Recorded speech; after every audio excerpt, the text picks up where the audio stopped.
ሁላችንም ተበድለናል፣ ሁላችንም በድለናል። እሱን ነው ማወቅ ያለብን። ብዙ ጊዜ እኛ ወደ ውጭ ብቻ ነው የምናየው፣ ወደ ውስጥ አናይም። ወደ ውስጥ ብለን ስናይ እኔ የበደልኩት ሰው አለ ብለን ማሰብ አለብን። እንደውም በጣም ፎከስ ማድረግ ያለብን እዛ ላይ ነው። በእኔ ምክንያት ያዘነ ሰው አለ፣ በእኔ ምክንያት የተጎዳ ሰው አለ ብለን ስናስብ ያኔ ሰዎችን ይቅር ማለት እንችላለን። እኔ እኮ ሰውን በድዬ ሰው ላይ መጥፎ ነገር አድርጌ በሐሳብም እኮ ሊሆን ይችላል። የግዴታ እኮ በተግባር መሆን የለበትም። በሐሳብም በንግግርም ሊሆን ይችላል። ኢቭን በአስተያየት አንዳንድ ሰው እኮ ልቡ ይሰበራል በአስተያየታችን አለ። ከታች እስከ ላይ ድረስ ገላምጣት አልፈ ሄደ አንተ እሷ ቀኑን ሙሉ ልቧ ሲሸበር ሊውል ይችላል። ስለዚህ እኛ ሰዎችን እንደምንበድል በዳዮች እንደሆንን ሲገባን እኛን የበደሉን ሰዎች ይቅር ማለት እንችላለን። እንግዲህ ስለ ይቅርታ ስናስብ፣ ስለ ምህረት ስናስብ እግዚአብሔር እኛን የጠየቀን እሱ ያደረገውን ነው፣ ሌላ ነገር አይደለም። እርሱ አድርጎት አሳይቶን ነው እናንተም እኔ እንዳደረግኩት አድርጉ ያለው። መለኪያውን ሰጥቶናል፣ መለኪያውን ሰፍሮ ሰጥቶናል። ስለዚህ ሰዎች የይቅርታ ልብ የሚኖራቸው እግዚአብሔር ምህረት እንደሰጣቸው ሲያስቡ ብቻ ነው። ያ ካልሆነ ይቅርታ ለማድረግ እንቸገራለን። በጣም ነው የምንቸገረው።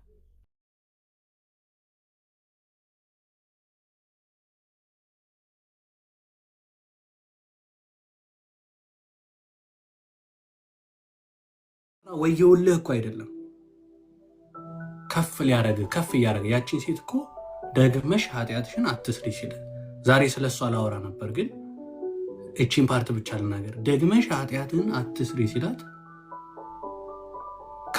ይቅር አላት አይደል? ይቅርታ አረገላት። ከዛ ደግሞ ካላችበት ዝቅ ካለችበት ከፍ እያረጋት ነው። የእሷ ማንነት ህይወቷ ኃጢአት ነበር፣ ኃጢአት መስራት ምናምን ነበር። ከፍ አረጋት። ኃጢአትን አትስሪ። ዛሬ ጌታ መጥቶ እኔን ይቅርታ አረገልኝና ፖል ከዚህ ውድቀት ከዚህ ኃጢአት ውጣ፣ እኔ ጸጋውን እሰጥሃለሁ፣ ኃጢአትና ለመምኞትን የሚያስክድ ጸጋ አለ፣ ከፍ በል እንካ እምርሃለሁ አለ። ዛሬም ደግሞ ፌል ሳደርግ ልክ ወደ ጸጋው ዙፋን ሲሄድ ከፍ ነው የሚያደርገኝ። ስለዚህ በምናረገው ነገር ጌታን አንተ እውነት አድርገን ልጅነታችን የምናጣ ስናጠፋ በቃ ወደ ውድቀት ዝም ብለን ወደዛ መሄድ ካለብን ጌታ የሰራው ስራ ትንሽ ነው እያለን እኮ ነው። የክርስቶስ የመስቀሉ ስራ ድንቅ ነው። የወደቀውን ያነሳል፣ የሳተውን ይመልሳል፣ የጠፋውን አግኝቶ ወደ ቤቱ ይመልሳል። እኔ እዚህ ጋር መጥቼ ሳወራ ማናችሁም አትከፍሉኝም፣ ማናችሁም ምንም ነገር አታደርጉልኝም። እግዚአብሔር ይመስገን በጣም ብዙ መልካም ቤተሰቦች፣ ብዙ ወንድም እህቶች አሉኝ፣ ጥሩ ደግሞ ጓደኞች አሉኝ። ብቸኛም ስለሆንኩ አይደለም መጥቼ የምነግራችሁ፣ ወይም እዚህ ሶሻል ሚዲያ ላይ ስንመጣ ደግሞ እውቅናም ለማግኘት አይደለም። እውቅና የሚያስገኘው መንገድ ምን እንደሆነ ጠንቅቄ የማውቅ ነኝ። ፋራም ስለሆንኩኝ አይደለም መጥቼ የምነግራችሁ፣ ማረገው ጠፍቶኝም አይደለም ማነግራችሁ። በዚህ ሁሉ ውስጥ ግን የሚበልጥ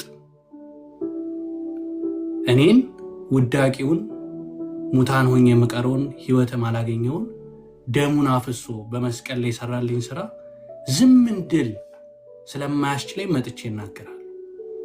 ከስሜ ይልቅ የእሱ ስም ስለመረጥኩኝ ስለሚበልጥ አለቀ።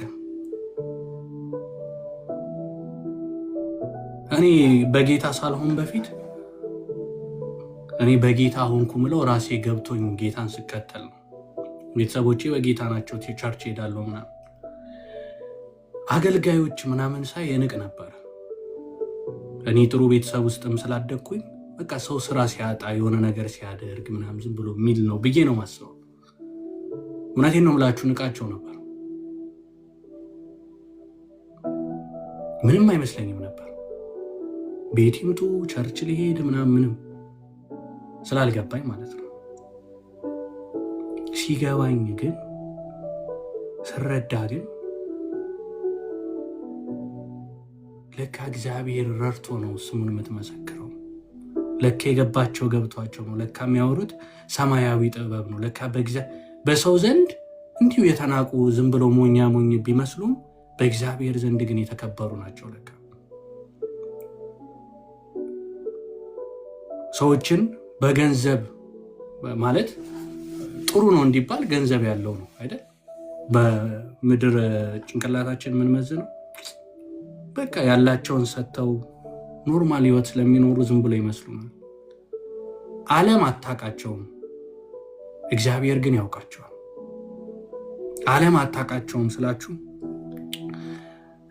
ቢልጌት ምናምን የሚባል አንድ ባለሀብት ታውቁታላችሁ፣ እናውቀዋለን አይደል? ሰዎች ያውቁታል፣ እውቅና አለው። እነዚህ ሰዎች ደግሞ በምድር እውቅና የላቸውም፣ በሰማይ ግን እውቅና አላቸው። በጉን ስለሚናገሩ የበጉ መልክ ስላለባቸው ሲገባኝ ለካ ጌታን መናገር እድል ነው አልኩኝ። ለካ ሲፈቅድ ነው ስችል ነው። ለካ ሲበራልኝ ነው አልኩኝ። ኃይል ሲሰጠኝ ነው። ለካ ጌታን የምንናገረው በመንፈስ ቅዱስ ነው። ስረዳ ቁጭ ብዬ እነዚህን ቁጭ ብዬ ዩቲዩብ ላይ እየከፈትኩ መስማት ጀመርኩ። ከነሱ ደብተሬን ይዤ ማስታወሻ እያያዝኩ መስማት ጀመርኩ። ቤቴ የመጡት የነበሩትን አከበርኳቸው። ስረዳ ሲገባኝ ምን ያህል ሚስ እንዳደረግኩ ሳይ፣ ስለዚህ ጌታን መናገር እግዚአብሔር እድል ሰጥቶ ነው። ጳውሎስ በዛ ሰዓት አለ የሚባል እውቀትም ስልጣንም ነበረው፣ እንደ ከንቱ ቆጠረው ኢየሱስን ሲያገኝ። ኢየሱስን የምንናገረው በትርፍ ሰዓታችን አይደለም፣ ስለጎደለን አይደለም፣ የሚበልጥ ስላለ ነው፣ የበራልን ብርሃን ስላለ ነው። ማንም ሰው እዚህ ጋር መጥቶ እኔ ኃጢአተኛ ነኝ፣ እኔ ማረባ ሙታን ነበርኩኝ፣ ግን አንድ ጌታ አለ ኢየሱስ አለ ብሎ ራሱን አዋርዶ የሆነ ነገር ባይደረግለት አይመሰክርም። ይገርምሃል፣ ባንኬ ውስጥ እንዲህ አለ፣ መኪኔን ላሳየ፣ አለባበሴን ላሳየ፣ ምኖርበትን ሀገር ላሳየ ይላል። ምድራዊ ሰው አይኑ የበራለት ግን ይመጣና እኔ ከንቱ ነኝ፣ ሙታን ነበርኩ፣ ኃጢአተኛ ነኝ፣ የማረባ ነኝ፣ አለ ግን ያነሳኝ፣ የምረባ ያደረገኝ፣ በመስቀል ላይ ለእኔ ሞቶ ጽድቅ ማድረግ ሲያቅተኝ ጽድቁን የሰጠኝ፣ በእግዚአብሔር ፊት ጀስቲፋይ መሆን ሲያቅተኝ ጀስቲፋይ ያደረገኝ፣ መቀደስ ሲያቅተኝ ተቀድሱ ቅድስናዬን ሰርቶ የቀደሰኝ አለ በሰማይ። እሱን ልንናገር እንመጣለን። ቋንቋችን አይቀየርም፣ ስታይላችንም አይቀየርም። እንዲሁ ኢየሱስ ጌታ ነው፣ ኢየሱስ ያድናል እያለን እናገራለን። ለሰዎች ጆሮ እንዲመች አድርገንም አናቀርበው። እንዲሁ ይመቻል፣ ያድናል ለሰማው። ኢየሱስ ጌታ ነው እንላለን። አንድ ሰው ይስማን፣ ሁለት ሰው ይስማን፣ ሶስት ሰው ይስማን፣ እንመሰክረዋለን። ሰው እንዲሰማ አንቀይርም ርዕስ። ሰው አይወቃችሁ፣ ያጀበ ሁሉ ይበተናል፣ በእግዚአብሔር ዘንድ ታወቁ። የእግዚአብሔርን ምሕረት እናወራለን። እግዚአብሔር እንደማረኝ ይታወቅልኝ። የኃጢአት ባሪያ እንደነበርኩ ዛሬ ግን በክርስቶስ የመንግስቱ ተካፋይ ሆኜ መልካሙን ስራ እሰራ ዘንድ ዳግም በክርስቶስ እንደተወለድኩ ይታወቅልኝ። ያለ እርሱ ምንም እንደማልችል ይታወቅልኝ።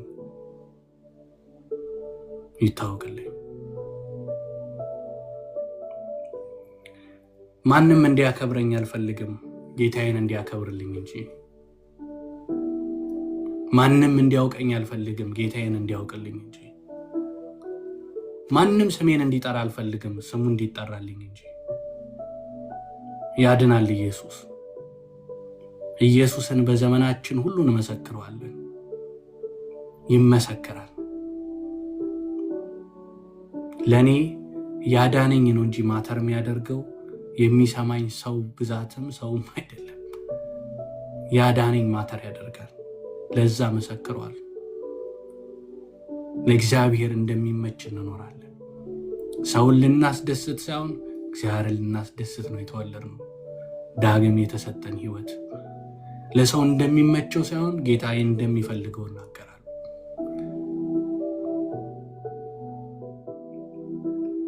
በእግዚአብሔር ዘንድ የተማረን መሆናችን ይታወቅልን። ክብር ለኢየሱስ ይሁን። ሁላችሁም ሰላም። መቅዲ መርሺ ነው ወይስ መርሲ? ሁላችሁም ሰላም ብያለሁ። ሁላችሁም ተባረኩ። ብርክ በልልኝ። ፖሊሻዬ ጌታ አብዝቶ አብዝቶ ይባርክ። በጠፋውበት ጊዜ ግን this is the kind of የእግዚአብሔር ዲፕ የሆነ ፍቅር፣ በእውነት ዲፕ የሆነ የእግዚአብሔር ፍቅር እሱ ነበረ ሆልድ አፕ ያደረገኝ የነበረው። በእውነት እግዚአብሔር ስለ ወላጅ ስትናገር it was just striking me ልቤን። ምክንያቱም አንደኛ ፓረንትም ስለሆንኩኝ ላይክ ከእግዚአብሔር እኩል ነው የተሰጠን የኛው ስም ማለት እንላለን ላይክ ነው አባት ምናምን የሚለው ነገር ሲል it's just nothing ኮምፔር አይደራረግም። እና ከፈቀድክልኝ አንድ ዘመድ ያለ እዚህ ካሊፎርኒያ የሚኖር እና የሆነ ጊዜ ላይ ራሱ ቴስቲሞኒ ሲነግረን ጋንግ ውስጥ ገባ። እልም ያለ ጋንግ ውስጥ ካሊፎርኒያ ውስጥ አለ የተባለ ሎስ አንጀለስ ውስጥ የተባለ እልም ያለ ገባና እዛ ውስጥ ከዛ ምንም አባቱ ምንም ማድረግ አልቻለም። እና ያንግ ነው ማለት አድጓል፣ ትልቅ ሰው ነው። እዚህ ሀገር ደግሞ ልጅ አይነካም በምንም ተአምር። ራሱ ከትንሽ ካደጉ በኋላ መገላመጥ ራሱ አትችልም። ልክ ቤት ስገባ አለ በጣም ነው የጠፈጠፈኝ አለ። በቃ ደበደበኝ ከላይ እስከታች። በቃ እንዲህ አልኩኝ፣ ደነገጥኩኝ አለ። ይህ ሰውዬ ረስቶታል እንዲህ አሜሪካ እንደሚኖር ምናምን እስክል ድረስ አለ በጣም ቅጥቅጥ አደረገኝ አለ። እና ከቀጠቀጠኝ በኋላ ወዳለው ብሎ ተወኝ አለ። እና ከዛ ጊዜ ጀምሮ አለ ይህን ያህል ነው ወይ በቃ እንትን ያልኩት ምናምን ብያለ። ከዛ ካለውበት ሁኔታ አነቃኝ አለ። በቃ ከነበርኩበት እዛ ጋንግ ግሩፕ ውስጥ የነበርኩበት ሳደርግ የነበረው ለምን በቃ ደንግጬ ነው የወጣሁት አለ። በቃ በዛው ሞመንትም እግዚአብሔር በልዩ ኢንካውንተር በእሱ ውስጥ የእግዚአብሔርን ፍቅር አየው አለ። በቃ እንዲህ እግዚአብሔር እንዲህ ምን ያህል እንትን ቢል ነው አለ ያውቃል፣ ህጉን ያውቃል፣ ምኑን ያውቃል፣ ሊደርስበት የሚችለው ለምን እስር ቤት አልገባም ብሎ ሁላ ነው በቃ የመታኝ ማለት ነው አለ። እና ምናልባት እዚህ መካከላችን ወንድሞች እህቶች በምታልፉበት መንገድ ዋይ ብላችሁ ወይም ደግሞ በጣም ብዙ ስብከቶች ጣፋጭ የሆኑ አፒል የሚያደርጉ ለሰዎች ነገር ግን የእግዚአብሔርን አባትነት መልክ የቀየሩብን ብዙ ስብከቶች፣ አስተምሮቶች አሉ። ጄኒዩን ያልሆኑ በቃ ቀጥታ የእግዚአብሔርን ፍቅር እንደ እግዚአብሔርነቱን ሊነግሩን ያልቻሉ ነገር ግን የሆነ ነገር እኛ ስናደርግ እግዚአብሔር የሚቀበለን የሆነ ነገር እንትን ስንል በቃ አለ አይደለ የእንካ በእንካ ትራንዛክሽን ማኒፑሌሽን የሆነ ነገር ወይም ደግሞ ይሄ ከእግዚአብሔር ጋር የሆነ ትራንዛክሽን የመሰለ ነገር እየሰበኩን ያሉ እንትን አሉ። በቃ እንዲህ ስትሆን ነው እግዚአብሔር እንዲህ የሚያደርግልህ ምናምን ነገር። እና እግዚአብሔር በዚህ ሁኔታ ውስጥ ምን ያህል ይወደናል ብትሉ አንዳንድ ጊዜ በሰርከምስታንሶቹም ውስጥ አሳልፎ ይወደናል። ዳማች ይወደናል። ዳማች ልጄ ሆይ ይላል። የእግዚአብሔርን ቅጣት ምን አትበል አታውቃል። ለምን he loves us so much በቃ በጣም ስለሚወደን በጣም ሊጥለን ስለማይፈልግ በዛ ሲቹዌሽን ውስጥም አይተውንም። ቅጣቱን እንድናቃልለው የሆነ ኒግሊኬት እንድናደርገው አይፈልግም። እና ፖሊሻዬ ከቻል ከእኔ ውጭ ነኝ ያለሁት እንትን ዮሐንስ ወንጌል ምዕራፍ 15 ከ4 ጀምሮ ያለውን አንብብልኝ። ጌታ የወይን ግንድ ነኝ ምናምን ካለ በኋላ ታች 4 እስከ 8 ያለውን አንብብልኝ። እና እግዚአብሔር የሚፈልገን ፖይንት ላይ መግባት የምንችልበት ፖይንት ላይ ይፈልገናል። በዛ ቦታ ላይ he loves us that much ላይተወን ማለት ነው። እና አንብበው። በኢየሱስ ስም አነባለሁ። በእኔ ኑሩ፣ እኔ በእናንተ እኖራለሁ። ቅርንጫፍ በወይኑ ግንድ ካልሆነ በቀር ብቻውን ፍሬ ሊያፈራ አይችልም። እናንተም በእኔ ካልሆናችሁ ፍሬ ልታፈሩ አትችሉም። እኔ የወይን ተክል ነኝ፣ እናንተም ቅርንጫፎች ናችሁ። ማንም በእኔ ቢኖር እኔ በእርሱ ብኖር እርሱ ብዙ ፍሬ ያፈር፣ ያለ እኔ ምንም ልታደርጉ አትችሉምና። በእኔ ብትኖሩ ቃሎቼም በእናንተ ቢኖሩ የምትፈልጉትን ማንኛውም ነገር ለምኑ ይሰጣቸዋል። ብዙ ፍሬ በማፍራት ደቀ መዛሙርቴ መሆናችሁን ብትገልጡ በዚህ አባቴ ይከብራል። አሜን። ያለ እኔ ምንም ልታደርጉ አትችሉም ይላል። የሆናችሁትን የምትሆኑት ከኔ የተነሳ ነው ማለት ምን ያህል ያ ደግሞ አብዝቶ እንዲያፈራ አብዝቶ ደግሞ እንትን እንዲል ለእግዚአብሔር የሚመች አይነት እንዲሆን አብዝቶ እንዲያፈራ ያጠራዋል ይላል። ላይክ ዳማች እግዚአብሔር ፕሩን ሲያደርገን ወይም ደግሞ ይሄ የማጥራቱን ስራ በህይወታችን ሲሰራ አንዳንድ ጊዜ ሰዎች መጥተው ወይም ደግሞ ልክ እንደ ኢዮብ አይነት ጋር መጥተው የነበሩ አይነት ሰዎች ወይም ደግሞ አስተምሮቶች፣ ስብከቶች ምናምን ነገር የእግዚአብሔርን ኢሜጅ ልክ ይቀይሩብናል። ታስታውሳላችሁ አዳምና ሔዋን በመጀመሪያ ሞመንት ላይ እግዚአብሔር እኮ እናንተ እኮ ይህንን እኮ የከለከላችሁ እኮ እግዚአብሔር ሪሌሽንሽፕ ነው እዛ ቦታ ላይ የፈጠረው ከእነሱ ጋር ያለው ከራሱ ከኔ በአምሳል የፈጠረው ብሎ የሚያስበው ግሎሪፋይ የሚሆንበት እሱ የሚከብርበት በእነሱ የሚታይበት እነሱም ደግሞ ከእግዚአብሔር ጋር ኢንቲሜት የሆነ ሪሌሽንሽፕ እንዲኖራቸው ያደረገውን ነገር ቀይሮ ምን አላቸው? እንደሱ እንዳትሆኑ ነው ያላቸው።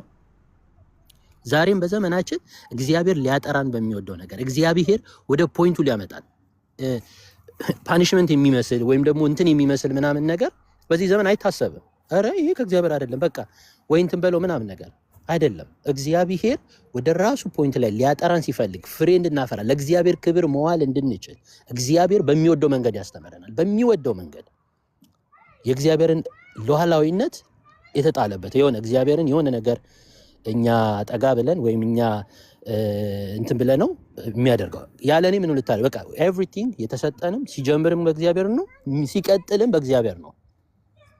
ከገባም በኋላ እኛ ብለን የምንጀምረው ነገር የለም። ስለዚህ የማጥራቱን ስራ እግዚአብሔር በሚሰራው ስራ ምን ያህል ይወደናል ሲባል ዲሲፕሊን እስኪያደርግ ድረስ በሁኔታዎች ውስጥ እስኪያሳልፈን ድረስ እግዚአብሔር ለዳዊት ቃል ኪዳን እንደገባለት ማለት ነው። ቢያጠፋ እንኳን ልጅ አለው እኔ ቀጥቼ መልሰዋለሁ አለ። እኔ ወደ ራሴ መልሰዋለሁ፣ ወደ ፖይንቴ፣ ወደ ላይኔ ላይ፣ ወደ መስመሬ ላይ አስገባዋለሁ። እግዚአብሔር ኪዳኑ ያን ያህል ዳማች ነው፣ አይተወንም። ዝም ከተባልን ተተውን ማለት ነው። ለፈቃዳችን አሳልፈን ተሰጠን ማለት ነው። ለዓለም ታልፈን ተሰጠን ማለት ነው። ለነገሮቻችን እሱ ደግሞ የከፋ ነገር ነው። በእግዚአብሔር እጅ ላይ መውደቅ ይቻላል። እና ባለፈው ለፖሊሻ ላስት ሚኒት ላይ የተለያየ ነው። እሱን ልኬለት ነው። ኤርሚያስን ምን አለው? እስራኤልን ሂድ ወደ ሸክላ ቤት ሂድ አለው። ከዛ ሸክላ ሰሪው በእጁ ላይ ተበላሸበት ይላል። ከዛ እኔ ላይ ነው እስራኤል የተበላሸው እግዚአብሔር ብሎ እንሰጠው አለቀውም አለ። ታች ጋር ወረድ ብላችሁ ኤርሚያስ 18 ወደ ታች ጋር ስታነቡት በጣም የሚገርም ነገር ይናገራል። በእጄ ላይ ነው የተበላሸው እና በእጄ የምሰራው እኔ ነኝ አለ። እግዚአብሔር ይመስገን። በአባት ላይ የሚበላሽ በአባት ይሰራል፣ በአባት አይለቀቅም። ቅድም ፖሊሻ ሲናገር ልቤ እንዴ አይክዱኝም አለ። በምንም ታምር በኮንፊደንስ ነው የሚናገረው። የፈለገ ቢሆን ምናምን ነገር አይ በቃ አሁንማ እንዴ አስቸገረ በቃ አሁን ባላ አይደለም ምናምን ብለው ዲናይ ሊያደርጉ አይችሉም፣ ሊክዱት አይችሉም፣ ሊጥሉት አይችሉም። ለምን ሲባል በፖሊሻ ውስጥ ያለው የነሱ ዲኤንኤ ነው፣ የነሱ ካምቢኔሽን ነው እሱ ውስጥ ያለው። ያለኔ ምንም ልታደርገው የወጣ ነው። መገኛችን ከእግዚአብሔር ከሆነ መኖሪያችንም በእግዚአብሔር ነው። መጽሐፍ ቅዱስ ኃጢአተኞች ሳለን ከክርስቶስ ጋር ህይወትን ከሰጠን እንግዲህ ከዛ በኋላ ደግሞ ያለው ህይወት የሆነ እኛ የምንሰራው እኛ እንትን የምንለው አይደለም። ከዛም ያለፈው ደግሞ የእግዚአብሔር ህይወት ነው። ስለዚህ የምናልፍበት መንገድ እግዚአብሔር የሚፈልገውን ምን ከኔ ይፈልጋል፣ አሁን ምን አይነት ቦታ ነው እንድቀመጥለት የሚፈልገውን የሚለው እንድንነቃ። ቸል አትበል ማለት ቁጣውን ዝም ብለህ ተቀበል እያለን አይደለም እግዚአብሔር። ለምን በዛ መንገድ ውስጥ እንዳለፍን አንደርስታንድ ማድረግ። እስራኤል አልገባውም፣ በሰርጥ መንገድ ሲያልፍ አልገባውም። ስለዚህ በምድረ በዳ ቀረ። they didn't understand it like the purpose the process እግዚአብሔር እያሳለፋቸው ያለው መንገድ they did not understand it። ለዚህ ነው የሰሚዎች በዕብራውያን ላይ የሰሙት ቃል ከሰሚዎች ጋር በእምነት ስላልተዋደ አልጠቀማቸውም ይላል። ያመራራውም አዎ ያኛውም ራቡም አዎ ያ ሲያመጣባቸው የጦርነትም አዎ እነሱም ሁላ ሲቹዌሽኖች አዎ እግዚአብሔር he planned to make them a nation እሱን የሚያመልኩት። በጣም እያሰብኩት ስስቅ ነበረ። ምን ለፈርዖን ምን ብሎ እንደነገረው ታውቃላችሁ? ሕዝቤን እስራኤልን ያመልከኝና ያገለግለኝ ዘንድ ልቀቅ ነው ያለው። ለሕዝቡ ግን ምን እንዳለ ታውቃላችሁ? ወተትና ማር ወደምታፈልቀው ምናምን ነገር ፏ ብለው ነው የመጡት። እነሱ በቃ ላይ ፈሽታ ነው የሚሆነው ምናምን፣ ፏ ብለን ነው የምንገባው፣ ማር ነው ወተት ነው ምናምን ብሎ ነው የገቡት። ግን ትክክለኛ ከእግዚአብሔር ጋር እግዚአብሔርን የሚያመልክ ጠንካራ የሆነ የሚያመልክ ህዝብ የሆነ ለእግዚአብሔር ሪፕሬዘንት የሚያደርግ በምድር ላይ ለህዝብ ካህን የሚሆን የእግዚአብሔር መገለጫ የሚሆን ክብሩን የሚገልጥበት ኃይሉን የሚገልጥበት እዛ ቦታ ላይ የተናገረው እሱን ነው። አሁን 15 ላይ ፖሊሽ ያነበበው ደቀ መዛሙርት የመሆናቸው አባቴ በዚህ ይከብራል። እግዚአብሔር የሚከብርበትን ነገር እንዲመጣ ፕሩን ያደርገናል። እግዚአብሔር ይገርዘናል። እግዚአብሔር ሼፕ ያደርገናል። እንደተፈለጥን እንደመጣን እንዳመጣጣችን ብንተከል እኮ ለየትኛውም ለእግዚአብሔር ስራ ለመንግስቱ ማንመች ማንነት ነው ያለን። ስለዚህ እግዚአብሔር ሼፕ ሊያደርገን በሚወደው መንገድ መጽሐፍ ቅዱስ ሲናገር የሕግ መምህር በወሰነ በሸለቆ ስፍራ በረከትን ይሰጣል ይላል። እኛ ደግሞ በረከት እንዴት ነው የሚባለውን ነገር ባለንበት በዚህ በ21 ሴንቸሪ ኮንሰፕት የተለየ ምልከታ ነው ያለን። የበረከት ኮንሰፕት ራሱ እንኳን በጣም በተሳሳተ መንገድ ነው እየተሰበክን እየተነገረን ያለው። በረከት ማለት በእግዚአብሔር ሐሳብ በእግዚአብሔር እቅድ ውስጥ በእግዚአብሔር አብርሃም የተባረከ ነው ተብሎ በምድረ በዳ ሲራብና ግብጽ ሲለምን ነበር። ይሄ የተባረከው ምናምን በእግዚአብሔር ተባርኳል የሚለው ግን ከእግዚአብሔር ጋር ያለው ሪሌሽንሺፕ ነው። ዛሬ ሪዳይሬክት አደርጋቸዋለሁ። በየትኛውም ሲቹዌሽን በየትኛውም ነገር ውስጥ የምታልፉ እግዚአብሔር በዚህ ውስጥ ያለውን ነገር እንድንረዳ አንደርስታንድ እንድናደርገውና ወደ እግዚአብሔር ፖይንት ላይ እንድንመለስ ያንን አንደርስታንዲንግ ከመንፈስ ቅዱስ ጋር እግዚአብሔር ሆይ ወዲህ ማለት በቃ ከክፉ ከሆነም ከክፉ የሆነው ማባረር እንችላለን። በራሳችን የሚያመጣ ነው ከሆነ ቶሎ ብለን መውጣት የምንችልበትን ጥበብ የምናገኘው ከእግዚአብሔር ቃል ነው።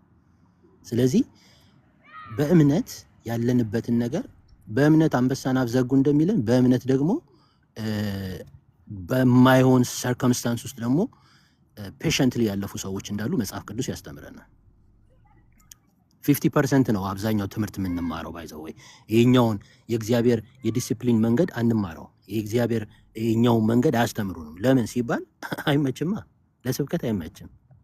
አሁን ሐዋርያው ቅዱስ ጳውሎስ መራብንም አውቃለሁ፣ መሰደድንም አውቃለሁ፣ መዋረድንም አውቃለሁ፣ እስቲ እንዋረድ ምናምን ብለህ ብትሰብክ ፖሊሻ ማንም አይሰማ። ማን መዋረድ ይፈልጋል? ማን ማጣት ይፈልጋል? በዚህ ዘመን ኖ ዋን። ማን ለእግዚአብሔር ብሎ ሉዝ ማድረግ ይፈልጋል? ኖ ከእግዚአብሔር ጋር ሉዝ ማድረግ ጌን ነው። ክብር ለኢየሱስ ይሁን። ከእግዚአብሔር ጋር ሆኖ ሉዘር መሆን ዊነር መሆን ነው። ካልኩሌሽኑ በዚህ ዓለም ካልኩሌሽን አይደለም፣ በእግዚአብሔር ፕሪንሲፕል በእግዚአብሔር አንደርስታንዲንግ ጌታ ኢየሱስ ክርስቶስ ከእግዚአብሔር ጋር መቀማትን እንደሚገባ ነገር አልቆጠረው ምናምን ብሎን፣ ግን ከስም ሁሉ በላይ ስም የሚያሰጠውን ነገር ነው ያደረገው። በዚህ ዓለም ሞኝነት ነው። የትኛውም የወርልድ ሊደር እንደዚህ አይነት ጌታ ኢየሱስ ክርስቶስ የመጣበትን መንገድ አልመጣም። ስለዚህ ያንን እስከ ሞት ድረስ ለመታዘዝ ፈቀደ። ያንን የባሪያን መልክ ለመምሰል ያንን ሁሉ መንገድ ተከትሎ የመጣው ያውቃል፣ ከአባቱ ጋር ከሰማይ ጋር ኮኔክትድ የሆነ ስለነበረ ነው። ስለዚህ እግዚአብሔር አምላክ እንደዚህ እንደ ምድራዊ ካልኩሌሽን ሳይሆን እንደ ሰማያዊ ካልኩሌሽን በላይ ያለው አይምሯችሁን በላይ ያለውን ምድራዊ ነገራችሁን ትታችሁ ላይ ያለው ጋር ኮኔክትድ ነው ይላል። ስለዚህ ከእግዚአብሔር ጋር ነኝ ወይ ያለውት ነው እንጂ ጥያቄው እንጂ ቦታው ሲቹዌሽኑ ማልፍበት መንገድ አይደለም። ብቻ እግዚአብሔር ካንተ ጋር ይሁን ያሉት ኢያሱ። ስለዚህ እግዚአብሔር ከኛ ጋር መጽሐፍ ቅዱስ የሚለው እሱን ነው። ማጣት ነው፣ ማግኘት ነው፣ ራብ ነው፣ ቸነፍ ነው። ከእግዚአብሔር ከኛ ጋር ከሆነ ማን ይቃወመናል? ክብር ለኢየሱስ ይሁን። ኖ ዋን። ሰው ሄዳችሁ አንብቡት እንግዲህ 34 ያው ከምልጃው ጋር ተያይዞ ወደ ታች ወርዳችሁ አንብቡት፣ ወደ ላይም ከፍ ብላችሁ አንብቡት። የሚገርም ሐሳብ ነው የሚናገረው። በዚህ ሁሉ ግን በወደደን በእርሱ ከአሸናፊዎች እንበልጣለን። አሸናፊ የሚለው ማንን ነው? በተለያየ ሰርከምስታንስ ውስጥ የሚያልፈውን ሰው ማለት ነው። ስለዚህ have this mind የኛውን አይነት ልብ የኛውን አይነት ምልከታ ብቻ ከእግዚአብሔር ጋር ነው ወይ ኮኔክትድ የሆንኩት? ከሰው ጋር ኮምፔር አድርገን የኔ ነገር መቼ ነው ምናምን የምንለው አይደለም። እምባቆምን ሄዳችሁ ጠይቁት፣ ኢዮብን ሄዳችሁ ጠይቁት። ኧረ እኔ በቃ አፌን በአፈር ውስጥ እቀብራለሁ ነው ያለው ኢዮብ። እግዚአብሔር እንዲህ እኔ እንደዚህ ሆኜ በጣም ፍጹም ሆኜ ጻድቅ ሆኜ መልካም ነገር አድርጌ ሁላ ነገር ነው። እምባቆምም ሄዶ እስከ መቼ ነው ምናምን ሲል የነበረው ሰው እግዚአብሔር ጋር ቁጭ ሲል እንዴ ለሚሾዩ ምናምን ነገር ሲለው ሲያሳየው የሰማዩን ነገር ሲያሳየው በለስ ባታፈራ የወይራ ዛፍ ምንም ባይኖር በአምላኬ በመድኃኒቴ ሐሴት አደረገ ደስ ይለኛል አለ በቃ። ስለዚህ ከዛ ከሰማይ ጋር ኮኔክትድ እንሆን፣ ከሰማዩ ሐሳብ ጋር ምድራዊ ነገር እንርሳው። እውነት ከእግዚአብሔር ጋር ሲሆን በእሳት ማለፍ ምንም ማለት አይደለም፣ በውሃ ማለፍ ምንም ማለት አይደለም፣ በሞት ጥላ መካከል ማለፍ ምንም ማለት አይደለም፣ በችግር ውስጥ ማለፍ ምንም ማለት አይደለም። ለምን? ጌታ አለ ከኔ ጋር ነው ጥያቄው። ከእርሱ ጋር ነኝ ወይ ነው ጥያቄው። እና ያንን ሜንታሊቲ እግዚአብሔር አምላክ ይስጠን። ትልቁ ነገር ብንወድቅም እግዚአብሔር እጅ ላይ እንውደቅ፣ ብንበላሽም በእግዚአብሔር እጅ ላይ እንበላሽ። ያስተካክለናል፣ ይመልሰናል።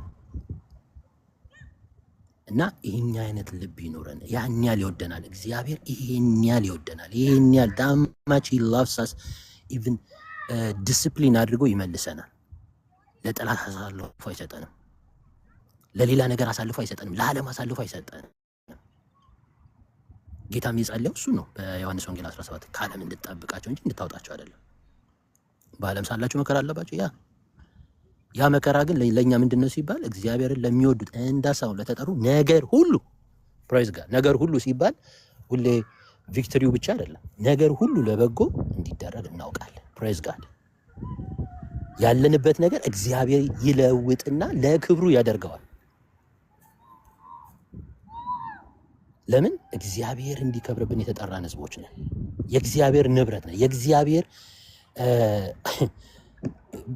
ባለቤቱ የኛ የፖሊሻ ባለቤት እግዚአብሔር ነው። የኔ ባለቤት እግዚአብሔር ነው። እሱ ነው ለርስት የተለየ ወገን ይላል። ርስትነቱ የእግዚአብሔር ህዝብነት ነው። ክብር ለኢየሱስ ይሁን። እና ያንን ኪፕ ኢን ማይንድ ፕሬዝ ጋድ። እና ለምናልፍበት ነገር ተጠያቂው ወደ ጎረቤት ወደ ጎን አይደለም የምናየው፣ ወደ እግዚአብሔር ወደ ራሱ። ጌታ ሆይ አንተ ከሆንክኝ ጥራኝ በሉ። ውሃም ላይ ከሆነ አንተ ከሆንክ ጥራኝ። መተት የመሰላችሁ ምናምን ከሆነ ነው አንተ ከሆንክ ጌታ ሆይ ጥራኝ በሉት። አንተ ከሆንክ እሺ፣ ካንተ ከሆነ እቀበለዋለሁ። አቤት አቤት! እንደዚህ አይነት ጠንካራ የሆነው ሰው በምንም ተአምር ንቅንቅ አይልም። ዓለም አይችለውም፣ ሰይጣን አይችለውም። በምን ሊያሸንፈን ይችላል? ሰይጣን በምን ድል ሊነሳን ይችላል? there is no way።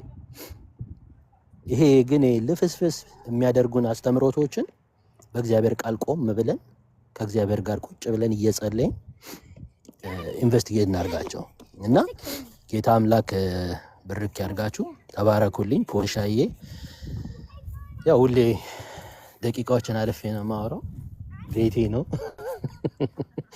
ተባረክልኝ፣ እወዳለሁ። ጌታ ይባርካችሁ። ተባረኩልኝ።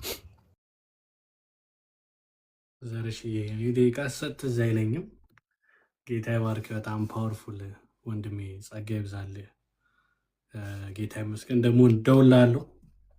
እቺ ለብቼ የማገኛት ምግብ ነበረች፣ ያው ዛሬ አካፍያለሁ። ጌታ ይባረክ።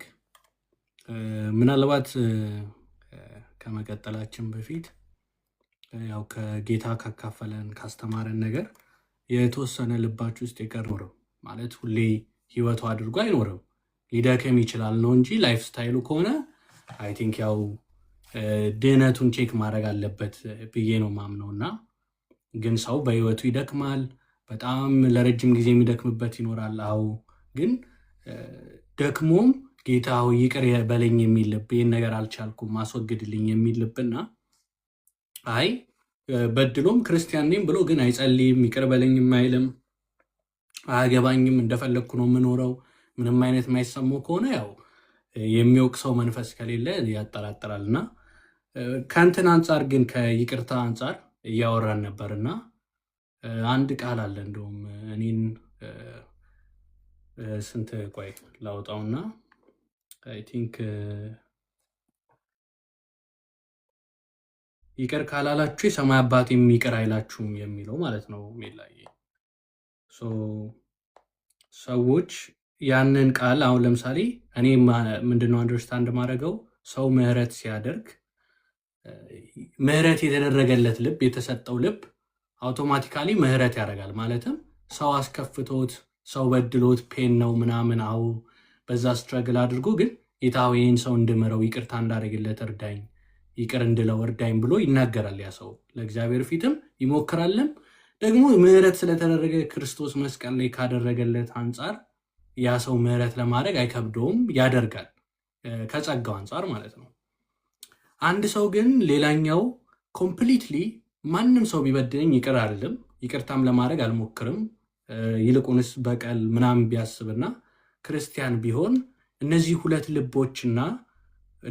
ልቦችና ምንድነው አንደኛው የምጠይቀው ይሄ ቃል እንዴት ነው የሚተረጎመው? ማለት ክርስቶስ ከመሰቀሉ በፊት ጌታ የተናገረው ነው። ይህን ቃል አሁን ሰዎች ለምሳሌ ይቅር የማይል ሰው ይቅርታ ካላደረግ ሲኦል ነው የምትገባው ብሎ ቀጥታ የሚተረጉሙ አሉ።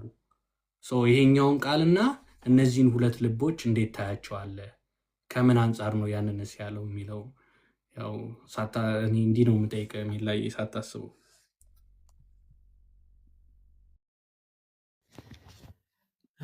እሺ ፖሊ ይሄ ክርስትናችን እንግዲህ ማዕከል ነው፣ ዋናው ሀሳብ ነው ይቅርታ ማድረግና የእግዚአብሔርን ደግሞ ምህረትን መረዳት። ክርስትናችን እዚህ ላይ ነው የተመሰረተው፣ ዋናዎቹ ፒላሮች ናቸው።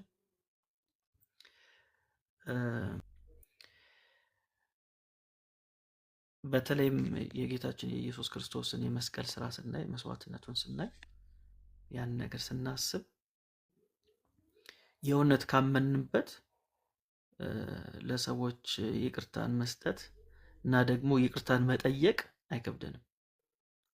በሁለቱም ወይ ነው ማሰብ ያለብን። ብዙ ጊዜ ለምሳሌ ሰዎች በደሉን ብለን ስናስብ ለዛ ለተሰማን ስሜት ቅርብ የሆኑ መዝሙሮችን እንሰማለን። ግን ብዙ ጊዜ የማናስበው ነገር ምን አለ? በእኛም ደግሞ የተበደሉ ሰዎች እንዳሉ አናስብም። ምናልባት ደግሞ ሌላ ሰው ይኖራል ሜሎስ እኮ በድሎኛል ብሎ ያን መዝሙር የሚሰማ፣ እኔ ደግሞ እከሌ በድሎኛል ብዬ ደግሞ ያንን መዝሙር ሰማለሁ። አቅም ይኖረናል፣ ጉልበት ይኖረናል። ክርስቶስ የሁሉ ነገራችን ሞዴል ነው። እርሱ ሳይበደል ነው እኛን ይቅር ያለን። እኛ ደግሞ ሰዎችን እየበደል ሰዎች እኛን ሲበድሉን ይቅር ማለት ካልቻል ክርስትናችን አልገባንም፣ ሰው መሆናችንንም አልተረዳንም ብዬ ነው የማስበው። ለዛ ነው ሐዋርያው ጳውሎስ እግዚአብሔር በክርስቶስ ይቅር እንዳላችሁ እናንተም እርስ በራሳችሁ ይቅር ተባባሉ የሚለን። ስለዚህ መለኪያውን ሰጥቶናል ማለት ነው። መለኪያውን ሰጥቶናል። የማቴዎስ ወንጌል ምዕራፍ 6 ላይ ያለው ሐሳብ ለሰዎች ግን ኃጢአታቸውን ይቅር ባትሉ አባታችሁም ኃጢአታችሁን ይቅር አይላችሁም የሚል ሐሳብ እናገኛለን። እና ጌታ ኢየሱስ ክርስቶስ የተናገረበትን ሞቲቭ መረዳቱ በጣም አስፈላጊ ነው ብዬ ነው የማስበው። ለምሳሌ አይን ስለ አይን እንደተባለ ሰምታችኋል፣ ጥርስ ለጥርስ እንደተባለ ሰምታችኋል እያለ ያኔ የነበረ ቲቺንግ ነበር። ያ ቲቺንግ ምንድነው? የሆነ ጽንፍ አስይዟል። ያ ጽንፍ ምንድነው? በቃ የበደለን መበደል አለብህ፣ መጉዳት አለብህ፣ ያሳዘንን ማሳዘን አለብህ፣ የጎዳን መጉዳት አለብህ የሚል እንደ ትውፊት ሆኖ በዛ ህብረተሰብ ውስጥ ሰርጾ ገብቶ ነበር። ስለዚህ ጌታ ኢየሱስ ሌላ ጽንፍ አመጣና ጉንጭን ለሚመታ ቀኝን ለሚመታ ግራን ስጥ ብሎ ሌላ ጽንፍ አስቀመጠ ማለት ነው። ባላንስ አድርገን ግን ስናየው እንዴት ነው የምናየው ነገሩን ስንል፣ አሁን እኛ ክርስቲያኖች ነን። ከመስቀሉ በኋላ ነገርየውን ስናይ መለኪያ አድርጎ ሐዋርያው ጳውሎስ ሰጠን ማለት ነው። ምኑን? መስቀሉን ሰጠን። መስቀሉ ላይ እንዴት ነው የምናየው ስንል፣ እግዚአብሔር በክርስቶስ ሆኖ ይቅር እንዳላችሁ እናንተም እርስ በራሳችሁ እንዲሁ አድርጉ ነው። ስለዚህ እግዚአብሔር እኛን ይቅር ያለን እንዲሁ ነው፣ በቃ እንዲሁ ነው ይቅር ያለን። ለይቅርታው መስፈርት፣ ለይቅርታው ምክንያት አላስቀመጠም። ሜሎስን ይቅር ያልኩት በዚህ ምክንያት ነው፣ ከዚህ በፊት እንደዚህ ጥሩ ነገር ስለሰራ ነው ይቅር ያልኩት አላለም። ምክንያት አልባ የሆነ ፍቅር ብቻ መሰረት የሆነለት ይቅርታን ያገኘ ነው። ስለዚህ እኛም ለሰዎች ይቅርታ የምናደርገው ከዚህ ካገኘነው ይቅርታና ከተቀበልነው የምህረት ህይወት ተነስተን መሆን አለበት። ስለዚህ ሰዎች መስቀሉ ሲገባን፣ የመስቀሉ ስራ ስንረዳ ሰዎችን ይቅር አለማለት ነው እንደሚከብደን፣ እሱ ነው የሚከብደን። የጻድቅ አይኖች ሁልጊዜ ወደ ራሱ ናቸው፣ ራሱን ነው የሚመለከተው። ማለት እኔ ምን አይነት ሰው ነኝ ማለት እግዚአብሔር እኔን ይቅር ሊለኝ የቻለ አምላክ አለኝ ብለን ሁሌ የምናስብ ከሆነ በእውነት ለሌሎች ሰዎች ይቅርታን አለመስጠት አንችልም። ግን መረዳት ያለብን ነገር ሁሉ ነገር ፕሮሰስ ደግሞ መሆኑን መርሳት የለብንም። በአንዴ ነገሮች አይቀየሩም። ዋናው የሚያስፈልገው ምንድን ነው? የይቅርታ ልብ ግን ያስፈልጋል። ቅድም ደግሞ ያልኩትን ነገር መርሳት የለብንም። እኛ በዳዮች መሆናችንን መርሳት የለብንም። እንበድላለን፣ ሁላችንም በዳዮች ነን። ስለዚህ በዳዮች ከሆንን ሰዎችን ይቅር ላለ ማለት ቁመና የለንም ማለት ነው። የሚያስመካ ቁመና የለንም። እንኳን በእግዚአብሔር ፊት ይቅርና በሰዎች ፊት እንኳን አብዛኞቻችን መቆም የማንችል ሰዎች ነን። ስለዚህ የሁሉ ነገር መሰረቱ ምንድነው? ቀራንዮ ነው። ቀራንዮን ማየት ስንችል እግዚአብሔር በልጁ በኢየሱስ ክርስቶስ አማካኝነት የሰጠንን ምሕረት መረዳት ስንጀምር እንዴ እኛማ ምን ተደረግን? ምን ተደረግን? የእውነት ምንም አልተደረግንም። ኃጢአት ያልተገኘበት፣ ተንኮል በአንደበቱ ያልተገኘበት ክርስቶስ ስለኛ ሲል ያን ሁሉ መከራ የከፈለ ክርስቶስ የእሱ ተከታዮች ነን ብለን እኛ እንኳን ኃጢአት ያለብን ሰዎች እንዴት ሰዎችን ይቅር ማለት ያቅተናል?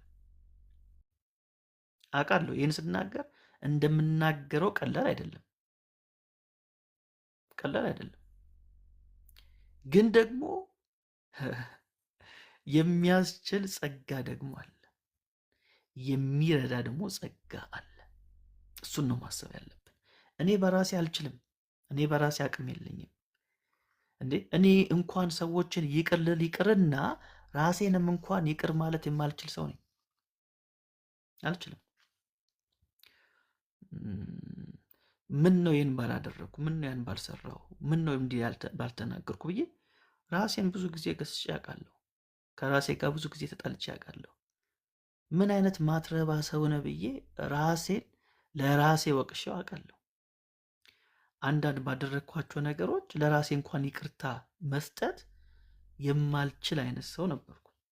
እንኳን ለሰው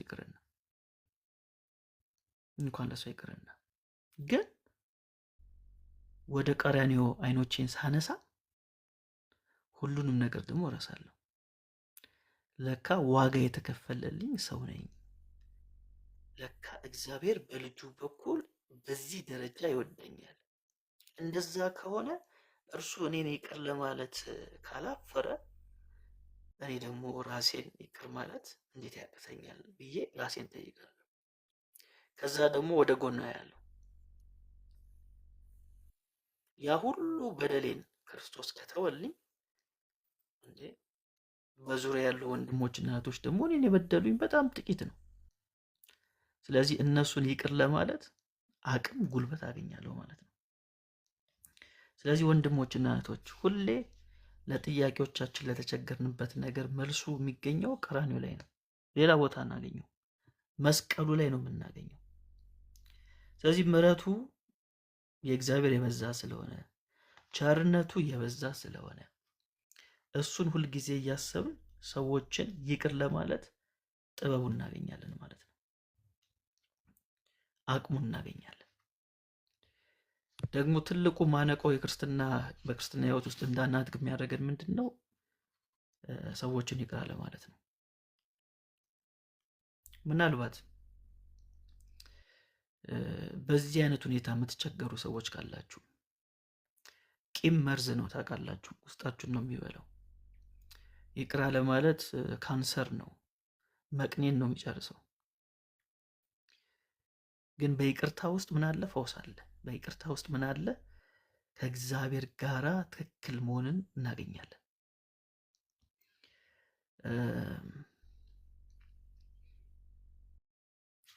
ፍቅር የራሱን አይፈልግም አይደል የሚለው ሐዋርያው ጳውሎስ። ፍቅር የራሱን አይፈልግም፣ የራሱን መብት አያስከብርም፣ የራሱን ጥቅም ላይ ሙጭኝ አይልም ፍቅር። ስለዚህ በዛ ውስጥ እስካለን ድረስ ወንድሞቻችን እህቶቻችን እንወዳለን ካል እነሱን ይቅር አለ ማለት አንችልም። በእውነት አንችልም። የምትወደውን ሰው ይቅር ትለዋለህ። ደግሞ እንደ ክርስቲያን ሁሉንም ነው መውደድ ደግሞ ያለብን አይደል? እንደ ክርስቲያን ምን የሚባል አባባል ደግሞ አለ? የሚወድን መውደድ ሰብአዊነት ነው አይደል? የሚወድን መውደድ ሰብአዊነት ነው። የሚወዱን መጥላት ሴጣናዊነት ነው አይደል? የሚወዱን ሰዎች መጥላት ሴጣናዊነት ነው። የሚጠሉን ግን መውደድ ክርስቶሳዊነት ነው ይባላል። ስለዚህ እኛ እዚህ ሌቭል ላይ ነው መገኘት ያለብን። የአማኝ ሌቭሉ ይሄ ነው። የሚወዱንንማ መውደድ ምንድን ነው? እሱ ሰብአዊነት ነው። ማንም ሊያደርገው ይችላል። አሕዛቦች ሊያደርጉት ይችላሉ። የሚጠሉንን መጥላት እሱም የተለመደ ነው። አዲስ ነገር የለውም አይደል? የተለመደ ነው። በቃ ይጠላኛል፣ ጠላሁት፣ ምንድን ነው ሰው ዋት ይባላል። ግን ክርስቲያን ከሚወዱንም አልፈን የሚጠሉንን መውደድ ነው መቻል ያለብን። ክርስቶሳዊነት እሱ ነው። ክርስትና እሱ ነው። ከረቡኒው የተማርነው ይሄ ነው። ከታላቁ መምህራችን የተማርነው ይሄ ነው። ስለዚህ የሚጠሉንን እንኳን የምንወድኛ ክርስቲያኖች በቅርባችን ያሉትን ወንድሞችና እህቶችን ይቅር አለ ማለት እሱ ግፍ ነው። የክርስቶስንም የመስቀል ስራ በዜሮ እንደማባዛት ነው የሚቆጠርብን። ከዚህ አንጻር ብናየው ጥሩ ነው ብዬ አስባለሁ። ፖሊ እንዳላራዝመው እዚህ ጋር ፖዝ ላድርግ። ሜላይ ጌታ ይባርክ። እውነት በጣም ፓወርፉል። ኢቨን ጠላቶቻችንን ይቅር ማለት ነው ክርስቶሳዊነት፣ የኛ ስታንዳርድ ያ ነው የሚለው አይ ቲንክ በደንብ ይመልሳል። እና ኢቨን ያልካቸው መንገድ ይቅርታ ማለት ማድረግ ራሱ ፕሮሰስ አለው። በአንድ ይቅርታ ያርግ አይባልም፣ ፕሮሰስ አለው። ሰዎች ይቅርታ ማድረግ በቀላሉ ላይችሉ ይችላሉ። በእግዚአብሔር ጸጋ ግን ማድረግ ይቻላል። ላይክ ኦፕሽን ሳይሆን ይቻላል፣ ያስችላል፣ የሚያስችላል። ያ በጣም ፓወርፉል ነው። እና አይ ቲንክ ይቅር የተባለ ልብ እንዳልከው ይቅር ይላል። እና እግዚአብሔር ደግሞ ይሄን እንድናደርግ ይርዳን። ብዙ ሰዎች ሜላዬ በዚህ ስትራግል ያደርጋሉ። የሚገርም ኢቨን ስለዚህ ቶፒክ ሲነሳ በጣም ቶሎ ይበሳጫሉ፣ ቶሎ ዲፌንድ ያደርጋሉ። እና በድሎኝ አይደል እንዴ ምናምን ሲባል እንዳልከው ሄደ መስቀሉን ካየህ የተደረገልህ ከገባህ አለማድረግ አይከብድም፣ የመረዳት ጉዳይ ነው። እና አይ ቲንክ ሪከርድም ስላለን ይመልሽ እሰማለሁ። በጣም ፖይንት የሆኑ ነገሮችን ተናግረሃል። እና ሜላዬ እዛ ጋር ያን ቃል አይ ይቅር ካላላችሁ እናንተም ይቅር አትባሉም ብሎ ቀጥታ የሚፈቱት ትክክል አይደለም ማለት ነው አይደል? እንዴት ባርጎ የሚፈቱት? እናንተ ይቅር ካላላችሁ፣ ለምሳሌ ይቅርታ ማድረግ ካቃታችሁ የሰማይ አባታችሁም ይቅር አይላችሁም ብለው የሚፈቱት ቃሉ። በሱ አይነት መንገድ መረዳት የለብንም መጽሐፉን። እንዳልኩት አንደኛ ኮንቴክስቱን መረዳት አለብን፣ ጌታ የተናገረበትን ሞቲቭ መረዳት አለብን። ከዛ በኋላ ደግሞ አጠቃላይ የአዲስ ኪዳን ትምህርትን መያዝ አለብን። ስለዚህ በተለይም ደግሞ በታይሚንግ ነው አይደል እኛ መጽሐፉን የምናጠነው። በተለይ ከጌታችን ከኢየሱስ ክርስቶስ የመስቀል ስራ በኋላ ያሉ ትምህርቶች አሉ። ስለዚህ ከዛ አንጻር ስናይ ሀሳቡ እንደዛ አይደለም። ምክንያቱም እኔ ክርስቶስ እኔን ይቅር ያለኝ እኔ ሰዎችን ይቅር ካልኩ በኋላ አይደለም በጭራሽ አይደለም። እንደሱ አይደለም። እንደዛማ ከሆነ አለቀልኝ፣ የመዳንም ተስፋ የለኝም፣ ማንም የለውም። እውነት ለመናገር ማንም አያገኝም የመዳንን ተስፋ። እኔን ክርስቶስ መቼ ነው ይቅር ያለኝ ሲባል እኔ ገና ኃጢአተኛ በደለኛ ሙት በነበርኩ ጊዜ ከክርስቶስ ጋር እንደው ህይወትን ሰጣችሁ ነው የሚለን ሐዋርያው ጳውሎስ ሮሜ 5 ላይ። ስለዚህ በዚህ አይነት ሁኔታ ነው ጌታ ኢየሱስ ክርስቶስ ለእኔ ምሕረትን የሰጠኝ ይቅርታን የሰጠኝ። ስለዚህ ይህን ሲገባኝ እኔ ኃጢአተኛ ሆኜ ምሕረት እንደተቀበልኩ ሲገባኝ እንዴት ሌላ ሰውን ይቅርታን ልሰጠው አልችልም አይደል? ጌታም እኮ የተናገረው አናሎጂዎች ምሳሌዎች አሉ አይደል? ለምሳሌ ወደኛ ቋንቋ አድርገን ብናመጣ ብዙ 100 ሚሊዮን እዳ የነበረበት ሰው ይቅርታ ተብሎ 10,000 ብር ያለበትን ሰው ደግሞ ይቅር ማለት ካልቻል እሱ ችግር አለብን። እኛ ይቅር የተባለልን ሰዎች ነን። በጣም ብዙ ነገር ይቅር ብሎናል እግዚአብሔር። ስለዚህ እሱ ከገባን ለሰዎች ይቅርታን መስጠት ሊቀለን ነው የሚገባው፣ ሊከብደን አይገባም። በቃ ራሳችንን ማስተካከል አለብን፣ ልባችንን ማስተካከል አለብን። በጣም የእውነት እኛ አሁን ብዙ ጊዜ ፉክክራችን ሌላ ነገር ላይ ሆነ እንጂ እነዚህ መንፈሳዊ ፍሬ ላይ ነው ራሳችንን ማትኮር ያለብን። አንዱ እኮ መንፈሳዊ ፍሬ ይሄ ነው፣ ለሰዎች ቸርነትን ማድረግ፣ ምሕረትን ማሳየት። ይቅር አለ ማለት በጣም አደገኛ ነገር ነው። ቅድም እንዳልኩት በጣም በጣም አደገኛ ነው።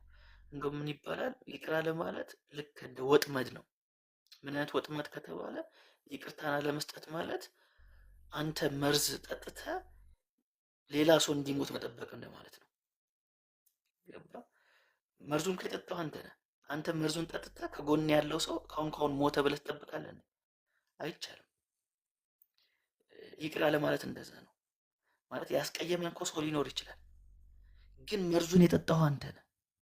አንተ መርዙን ጠጥተ እዛ ሰውዬ ላይ የምትናደድ ከሆነ ውስጥን እየበላህ የሚገልህ አንተ ነው። ስለዚህ መርዙን ትፉት ነው የምለው። መርዙን እንጥፋ፣ መርዙን እንጥፋ። አሁን እኔ ስናገር ሙሉ ለሙሉ 100% እያደረግኩት ነው ወይ? አይደለም። ታዲያ ማታደርገውን ለምን ትናገራለህ ካላችሁኝ እንሰራ እያልኩ ነው። አንድ ላይ እንሰራ ማለት የኔ ማድረግና ያለ ማድረግ አይደለም ቁም ነገሩ፣ የክርስቶስ ትምህርት መያዝ ነው ቁም ነገሩ። ስለዚህ ቅድም እንዳልኩት እድገት ላይ ነው ያለነው፣ ፕሮሰስ ላይ ነው ያለነው። የመጀመሪያው ነገር ማድረግ ያለብን ልክ እንዳልሆንን ማወቅ አለብን። እሱን አድሚት ማድረግ ያለብን። ይቅርታ ለሰዎች አለማድረግ ልክ አይደለም ብለን መስማማት አለብን። ከዛ በኋላ ተቸግሬ ነው ማለት እንችላለን። በቃ ፈልጌያለሁ ግን አቅቶኛል ካል ኦኬ፣ ለዛ መፍትሄ አለ። ሰከንድ ስቴፕ ነው እሱ። አንዳንድ ሰው ይቅርታ ማድረግ ራሱ እንደ ስህተት አድርጎ ይቆጥራል። ይህን ሁሉ በደል ተበድዬ እንዴት ይቅርታ አድርጋለሁ ብሎ የሆነ ጽንፍ ይዛል። እዛ ጽንፍ ላይ ከሆናችሁ ወንድሞችና እህቶች እመኑኝ፣ መርዙን እየጠጣችሁ ነው ያላችሁት። በየቀኑ ነው የምትጠጡት። ስለዚህ መርዙን ለማስወጣት መጀመሪያ ማመን አለብን፣ መቀበል አለብን። በቃ ልክ አይደለሁም፣ ኦኬ ልክ አይደለሽ ወይም ልክ አይደለም። ቀጣይ ስቴፑ ምንድን ነው? እርዳታ ያስፈልጋል ወይ? እርዳታ የሚያስፈልገን ከሆነ እንጸልይበት። ከዛስ መስቀሉን እኔ ከዛስ ክርስቶስ ለኛ ያደረገውን ነገር እንረዳ። አንዳንዴም አልፎ ደግሞ ከሄደ ደግሞ ጾም መግባት ጥሩ ነው። ጾም ጸሎት መያዝ እግዚአብሔር ልባችንን እንዲቀይር፣ አስተሳሰባችንን እንዲቀይር፣ አቅም እንድናገኝ፣ ብርታት እንድናገኝ ስቴፖች አሉት። ብቻ እሱን መረዳት አለብን። ሰው ወደ ክርስቶስ መስቀል የበለጠ ሲጠጋ ነው ለሰዎች የበለጠ ይቅርታ ማድረግ የሚችለው። እሱን ካላደረግን ያን የመስዋዕትነትን ስራ ማየት እስካቃተን ድረስ ለሰዎች እኛም ይቅርታ ማድረግ በጣም እንቸገራለን። ለምን ከተባለ የወደቁን አስተሳሰብ ስለያዘን፣ የአስተሳሰብ በአንድም በሌላ መንገድ በእኛ ህይወት ውስጥ ተጽዕኖ ስለሚያመጣ ማለት ነው። ተጽዕኖ ስለሚያመጣ ስለዚህ የአባትነቱን ሀሳብ በጣም መረዳት አለብን። በጣም ማስተዋል አለብን። እግዚአብሔር አባታችን ነው ስንል አባት ለልጆቹ ምንድን ነው የሚያደርገው የሚለውን ነገር መረዳት አለብን። ከዛ በኋላ ይቅርታ ማድረግ በነገራችን ላይ የቤተሰብ ልማድ ነው። የክርስቶስ ቤተሰቦች ልማድ ነው።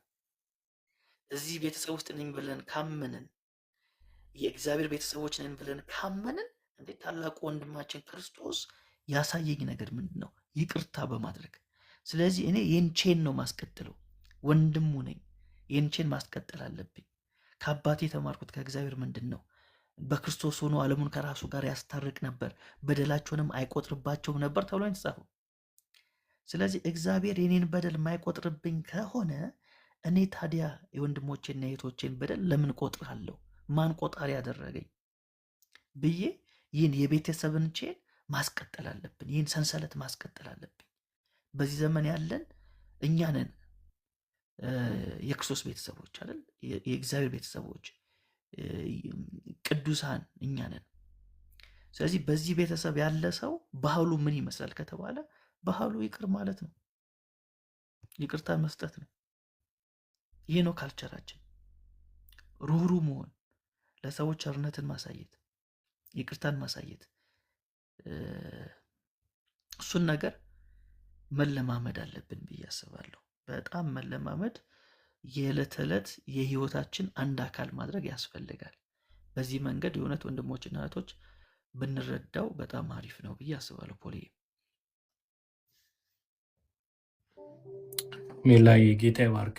እውነት በጣም ፓወርፉል። አይ ቲንክ እየሰማንም በዚህ ነገር ውስጥ ብንሆን ሂልም ያደርገን ነገር ነው እና እውነት ነው ደግሞ የተነገረን እና አይ ቲንክ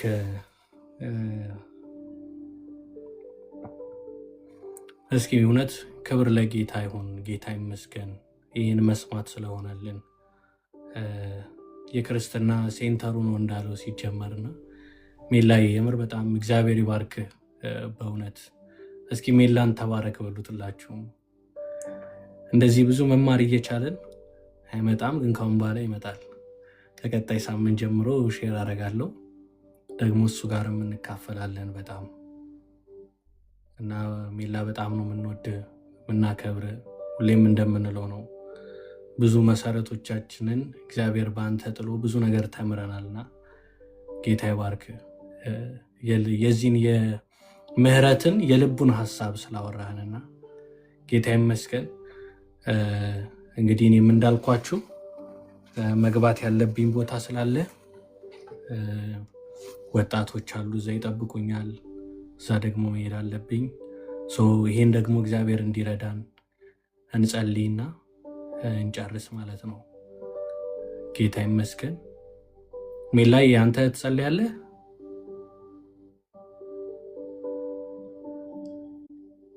እሺ እሺ፣ ደስ ይላል። እሺ አሜን። ዋናው ነገር ተናግሮ ማለፍ ሳይሆን ኑሮ ማለፍ ነውና ሁላችንም ደግሞ በሰማነው ልክ እንድንመላለስ የእግዚአብሔር ጸጋ የእግዚአብሔር ምሕረት ያግዘን ማለት ፈልጋለሁ።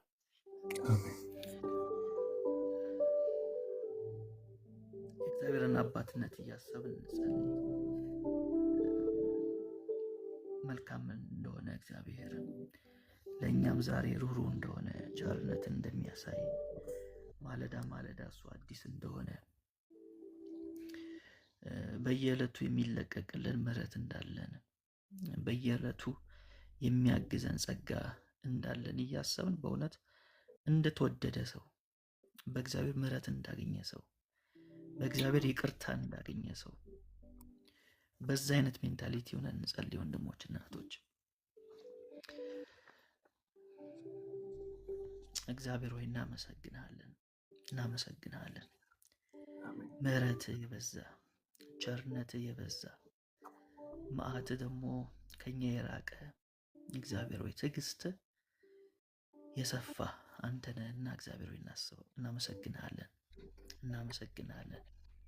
አሜን። አባ እናመሰግናለን። ስምን እንባረከዋለን፣ ስምን እንቀድሰዋለን። ብርታታችን አንተ ነህ።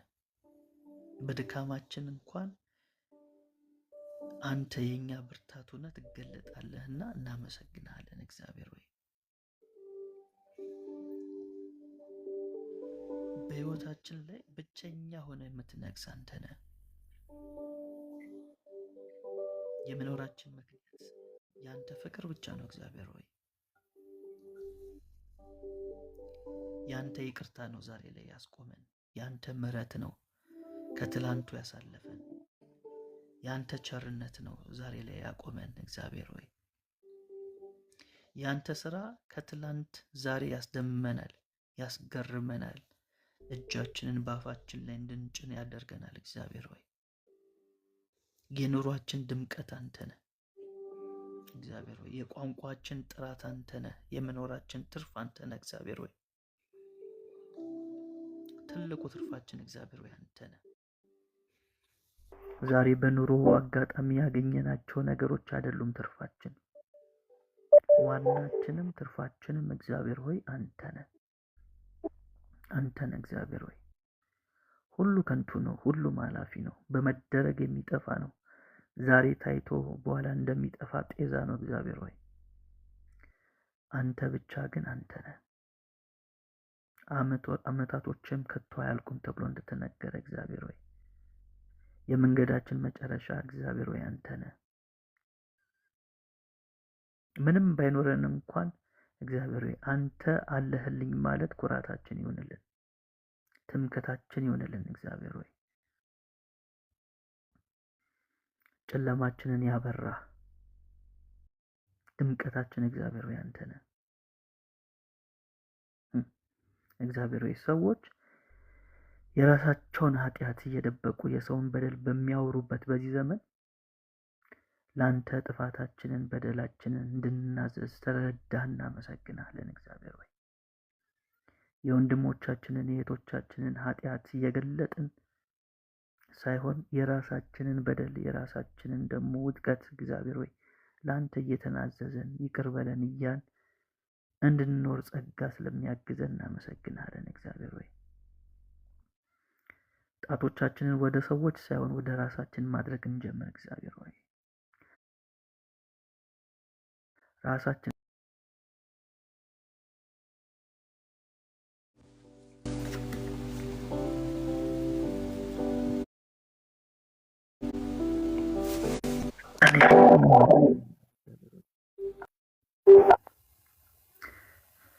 እግዚአብሔር ያንተ ቅድስና ልባችንን ይግዛው፣ ልባችንን ይግዛው። ክርስቶሳዊ የሆነ ህይወትን መለማመድ እንችል በመንፈስ በኩል እግዚአብሔር ሆይ አንተ አግዘን፣ አንተ አግዘን እግዚአብሔር ሆይ።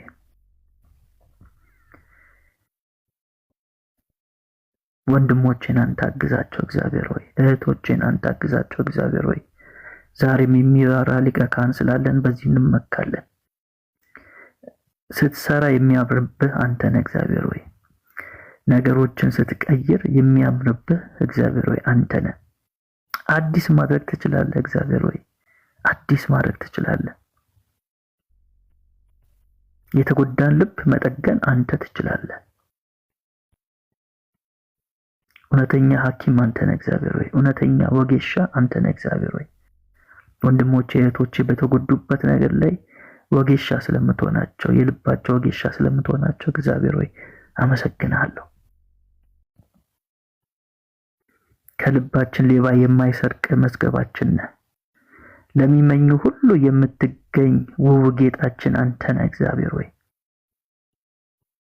እግዚአብሔር ሆይ ከምግብ ረሃብ ይልቅ ያንተ የፍቅር ረሃብ ጸንቶብናልና እግዚአብሔር ሆይ ፍቅርን በየዕለቱ እንድንቀምስ አግዘን ጌታ ሆይ። አንተን መፍራት አብዛለን አባ፣ አንተን መውደድ አብዛለን።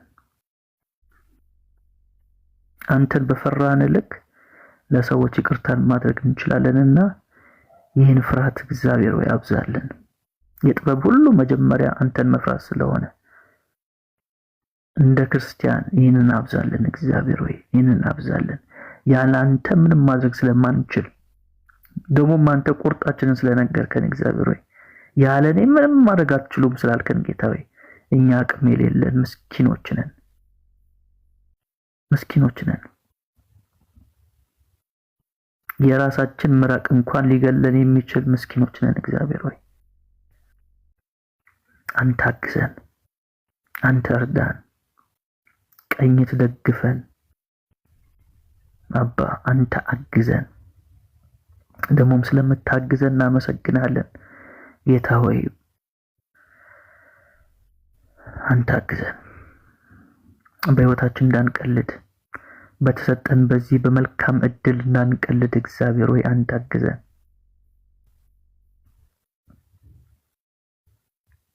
ዕለት ዕለት አንተን መፈለግ እግዚአብሔር ሆይ አንተ አብዛለን።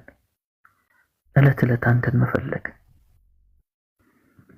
ካንተ ጋራ ዕለት ዕለት አብሮ መኖር፣ ካንተ ጋራ ዕለት ዕለት አብሮ መጓዝ፣ ይህንን መሻታችንን እግዚአብሔር ሆይ አንተ አብዛለን። ይህን መሻት ደግሞ በውስጣችን ከሌለ እግዚአብሔር ሆይ ምኞታችንን አንተ አስተካክልልን፣ ፈውሰው ምኞታችንን እግዚአብሔር ሆይ። በእውነት ለራሳችን እንኳን ትክክለኛው ነገር ማሰብ የማንችል ምስኪኖች ነን። ምኞታችንን ፈውስልን እግዚአብሔር ሆይ፣ መሻታችንን ፈውስልን እግዚአብሔር ሆይ። አንተን ብቻ እንድንፈልግ፣ አንተን ብቻ እንድንሻ እግዚአብሔር ሆይ አንተ አግዘን።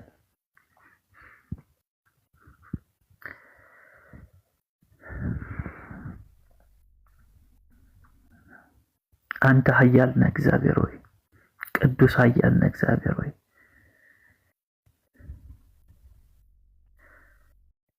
ደግሞም ዛሬ ይህን ቀን ስለሰጠን፣ ይህን ምሽት ስለሰጠን፣ ይህን ሌሊት ስለሰጠን እናመሰግናለን።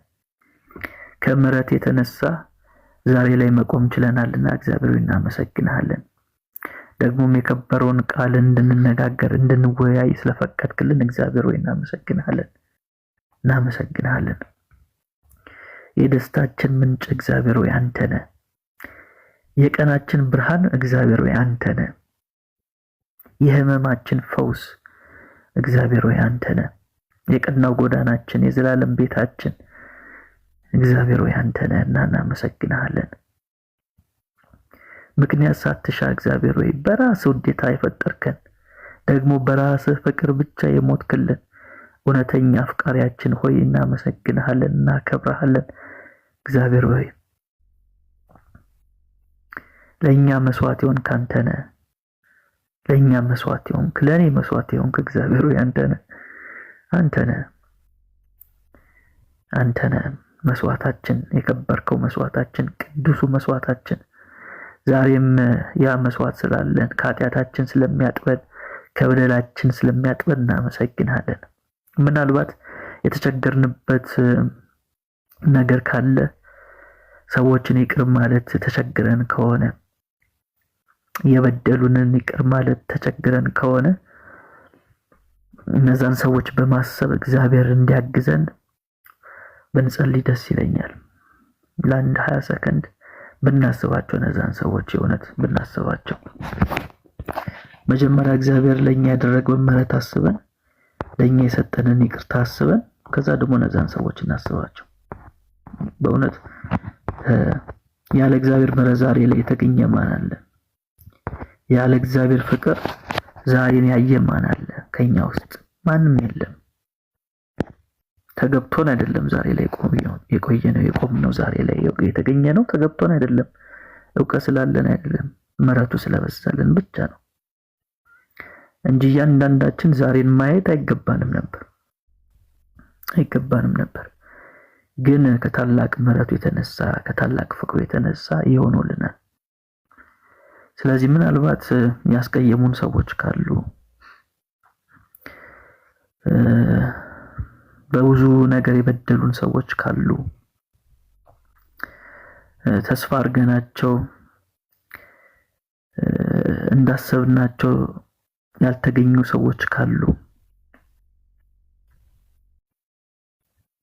ዛሬ ላይ ለነዛ ሰዎች ይቅርታ እንድናደርግ በእውነት ጌታ ያግዘን። ደግሞም ያስቀየምናቸው ሰዎች ደግሞ ካሉ እነሱን ደግሞ ይቅርታ ለመጠየቅ ጌታ አቅም ይስጠን፣ ጥበብ ያብዛልን። እግዚአብሔር ሆይ እኛ ተበዳዮች ብቻ ሳይሆን በዳዮችም ነንና እግዚአብሔር ሆይ ምሕረት ይብዛልን። ካንተ ውጪ ተስፋ ያደረግናቸው ነገሮች ደግሞ ካሉ እግዚአብሔር ሆይ ተስፋችንን ተስፋ ያደረግናቸው ነገሮች ሁሉ በአንተ ተስፋ እንዲወረስ እንጸልያለን። እግዚአብሔር ሆይ እንጸልያለን።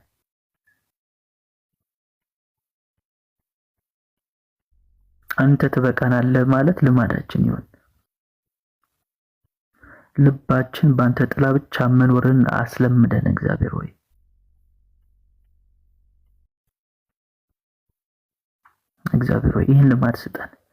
ይህን ልማድ ስጠን። በዚህ ፍቅር አቀጣጥለን እግዚአብሔር ሆይ በደከምንበት ነገር ሁሉ አንተ አቅማችን ሆነ ኃይላችን ሆነ ድካማችንን ፈውስልን እግዚአብሔር ሆይ በቃ የከበደን ነገር ካለ ዛሬ ጥለን እንነሳ። ይቅር ማለት ያቃተን ጉዳይ ካለ ዛሬ ይቅር ብለን እንነሳ እግዚአብሔር ሆይ ድጋሚ በዛ ጉዳይ እንዳንያዝ አይምሯችንን ፈውስልን እግዚአብሔር ሆይ ቁስላችንን አንተ አክምልን እግዚአብሔር ሆይ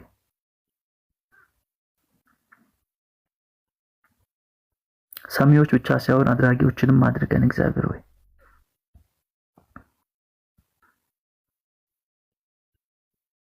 ከከበሩት በላይ እግዚአብሔር ሆይ ከብረ የምትኖር አንተ ነህና እናመሰግንሃለን። ስላገዝከን እናመሰግንሃለን። ስለምትረዳን እናመሰግንሃለን። አንተ በእያንዳንዱ ሰከንድ ከኛ ጋር ለመሆን ቁርጥ የተነሳ ወዳችን ነህና እናመሰግንሃለን እግዚአብሔር ሆይ ዛሬም ስላለህ እናመሰግንሃለን።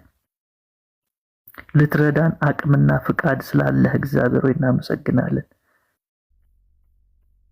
ስለዚህ በፍቅር መሸነፋችንን ለዓለም እናውጃለን። አሸንፎኛል ኢየሱስ ማለትን እግዚአብሔር ሆይ አንተ አስለምነን። እንደዛ ተበደለ እንደዛ ሆነ እንደዛ ያሰው በድሎሽ እንዴት ይቅራልሽው ከተባልሽ መልስሽ አንድ ነገር ብቻ ይሁን፣ በክርስቶስ ፍቅር ተሸንፌያለሁ። ፍቅሩ አሸንፎኛል። ከእንግዲህ ወዲህ በእኔ ውስጥ የሚኖረው ክርስቶስ ነው። እኔ አይደለሁም ይቅር ያልኩት፣ በእኔ ውስጥ ነው ክርስቶስ ይቅር እንድል አድርጎኛል። በክርስቶስ ፍቅር ተሸንፌያለሁ። ሰዎችን ይቅር ለማለት ፍቅሩ አሸንፎኛል። እኔ አይደለሁም እንበል። እኔ አይደለሁም፣ በቃ እኔ አይደለሁም፣ የክርስቶስ ፍቅር ነው። ደግሞም የበደልኳቸውን ሰዎች ሂጄ ይቅርታ ማለት የሚያስችል ጥበብን እግዚአብሔር አብስቶልኛል፣ ስሙ ይባረክ ማለትን ልማዳችን ይሁን እግዚአብሔር ወይ ባህላችን ይሁን እግዚአብሔር ወይ ባህላችን ይሁን እግዚአብሔር ወይ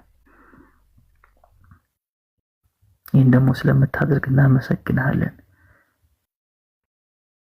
ስላደረክልንም ነገር ሁሉ እግዚአብሔር ወይ እናመሰግንሃለን። ደግሞ ወንድሜን ፖልን ስለረዳው ያንተን ቃል እንድንነጋገር እንዲህ ባለ ሁኔታ ቤቱን ከፍቶ እንድንወያይ እንድንጸልይ ምክንያት ስላደረክልን እናመሰግንሃለን እግዚአብሔር ወይ ከዚህ የበለጠ አቅም፣ ብርታት፣ ጸጋን፣ ሞገስን፣ ጥበብን ትጨምርለት ዘንድ በኢየሱስ ስም ጸልያለሁ። ወንድሞቼንም እህቶቼንም ደግሞ በዚህ ያሉትን ሁሉ አንተ በሚያስፈልጋቸው ነገሮች ሁሉ ከጎናቸው እንድትሆን በኢየሱስ ስም ጸልያለሁ። አንተን በማወቅ አንተን በመፍራት ባርካቸው። የበለጠ በአንተ ፍቅር እንዲወድቁ አቅምን ስጣቸው እግዚአብሔር ሆይ ይህን ስለምታደርግ ደግሞ እናመሰግንሃለን። ክብር ሁሉ ላንተ ይሁን በጌታችን በኢየሱስ ክርስቶስ ያው ስም አሜን። ተባረኩ። አሜን አሜን። ሚላይ እግዚአብሔር ይባርክ፣ ጸጋውን ያብዛል። ወንድሜ ሁላችሁም እግዚአብሔር ይባርካችሁ፣ ፊቱን ያብራላችሁ፣ ይራራላችሁ፣ ሰላሙን ይስጣችሁ። መልካም ጊዜ ይሆንላችሁ።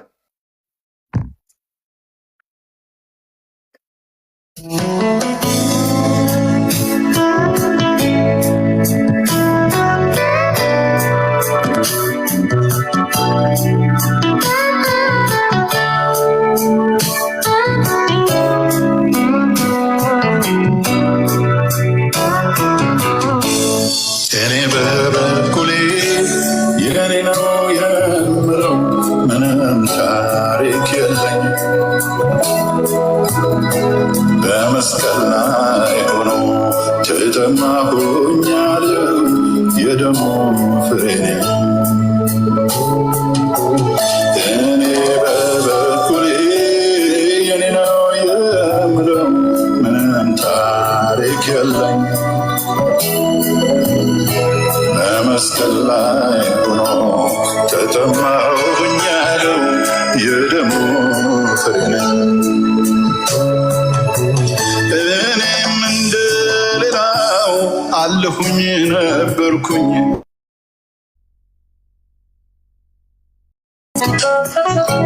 ከበደሌ ሌላ ምንም ነገር የለኝ የምዘረዝረው ሰው መስሎት ቢክበኝ ሁሉን እንደ ከንቱ ቆጥሬተ ችሎታውን ያሳየበት እኮ ፍጡር ነው። ትንሽ አልታዘዝ አለኝ። ግን ሚኪ ይህን የሚያክል ጭንቅላት ይዘህ አእምሮክን ግን ምንድን ነው የወሰደው? ይህ እኮ የጴንጤቆስጤ መከፋፈልን የሚያሳይ ሲምቦሊክ ሪፕሬዘንቴሽን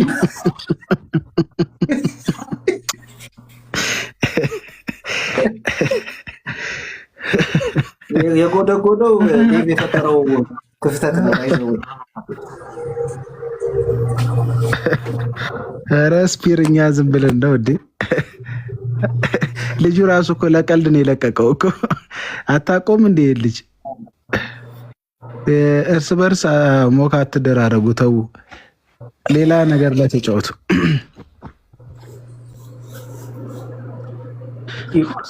አራት ሰዓት ሙሉ ተጨቃጨቃችሁ። ዳኒ አስተምረው ግን በርደን ኦፍ ፕሩፉን ያምጣ እሱ ራሱ። ፒኤስኤ የለም የሚል ከሆነ በርደን ኦፍ ፕሩፉ እሱ ላይ ነው ያለው። እሱና አዳም ጽሁፍ እየጠበቅኩ ነው እስካሁን ድረስ። የሳሚ የቱን? እኔማ ወዝ ያለው ኦርቶዶክሳዊ ሲመጣ ነው ማስረጃዬን ማወጣው ብያለሁ። ዘዴኛ ከሁለት ዓመት በፊት ነው የተጠቀምንበት ቀለሜ ስንገባ። አይ ብሊቭ ሚ ዝም ብዬ አይደለም ያልኩ ግን አይ ቸርች ፋዘርስ ሊደግፉታል ፒኤስኤን ቃል ከዛ አውትራት ፒኤስኤ የሚለው የፒኤስኤ የሚለው ተረ እንትኑን ከሆነ ፎርሙላውን ከሆነ የምታወራው በሪፎርምድ ቲዮሎጂ ጊዜ ነው አይደል? ካልተሳሳኩኝ እንትን አይ ኖ ፎርሙላ ነው የምልህ ቲዮሎጂ ወዝ ዜር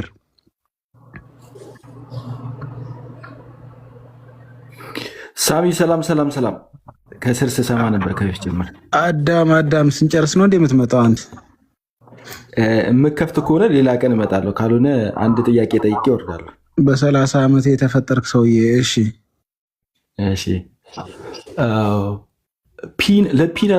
አንዱ ጥያቄ በቃ ሜጀር የምለው ጥያቄ ለፒናል ሰብስቲቱሽን የምትጠቀመው ቤስት የምትለው በቃ ላል ፒናል ሰብስቲቱሽን ይሄ ነው የምትልበት የመጽሐፍ ቅዱስ ጥቅስ የትኛው ነው? እንዴ እስካሁን አልሰማህንም ማለት ነው? ምን እያረክ ነበር እስካሁን? ና ግባ እስኪ ዴቭ። እኛ ኢነርጂ ጨረስን እኮ እንዴ። ሁለተኛ ቆሮንቶስ 5:21ን ኢሳይያስ 53ን እያነሳን ነበርኩ። ገላትያ ምዕራፍ 3ን ቅድም እያነሳን ነበርኩ ብሮ።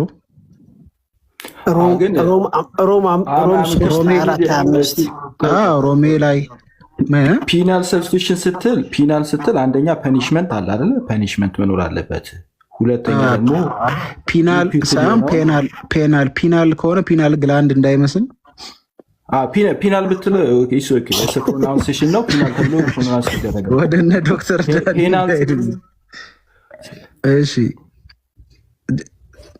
ቀጥል። እሺ አይ እንዲሁ ለጨዋታ ድምቀት ነው አሁን እየዘጋን ስለሆነ ለዛ ነው። እሺ ቀጥል አዳሜ። ኦኬ ለማንኛውም ፒናል ነው የሚባለው፣ ፒ ነው የሚባለው፣ ፔ ሳይሆን ፒ። ኤኒዌይስ አሜሪካን እንግሊሽ ምናምን ሊሆን ይችላል። ኦኬ ኢትስ ፋይን። እኔ ስለ ፕሮናንሴሽን ፔናሊቲ ከሚለው እኮ ነው ብሮ። ፒናል ሳይሆን ግን ፕሮናውንስ ሲደረግ ፒ ነው። ፒ እንግዲህ የብሪቲሽ እና የአሜሪካን ብላል እና አንዱ መጥቶ ጓደኛ ሱቅ ድሮ ዳቭ አለ ብሎናል እና እኛ ጋር የለም አል ነው ዶቭ ነው ያለናል ነው እና እንደዛ ነው። እሺ ጓሄድ እሱ ፕሮናንሴሽን ላይ ብዙም የሚያጨቃጭቀን አለም እና የመጀመሪያው አንደኛ ፐኒሽመንት መኖር አለበት።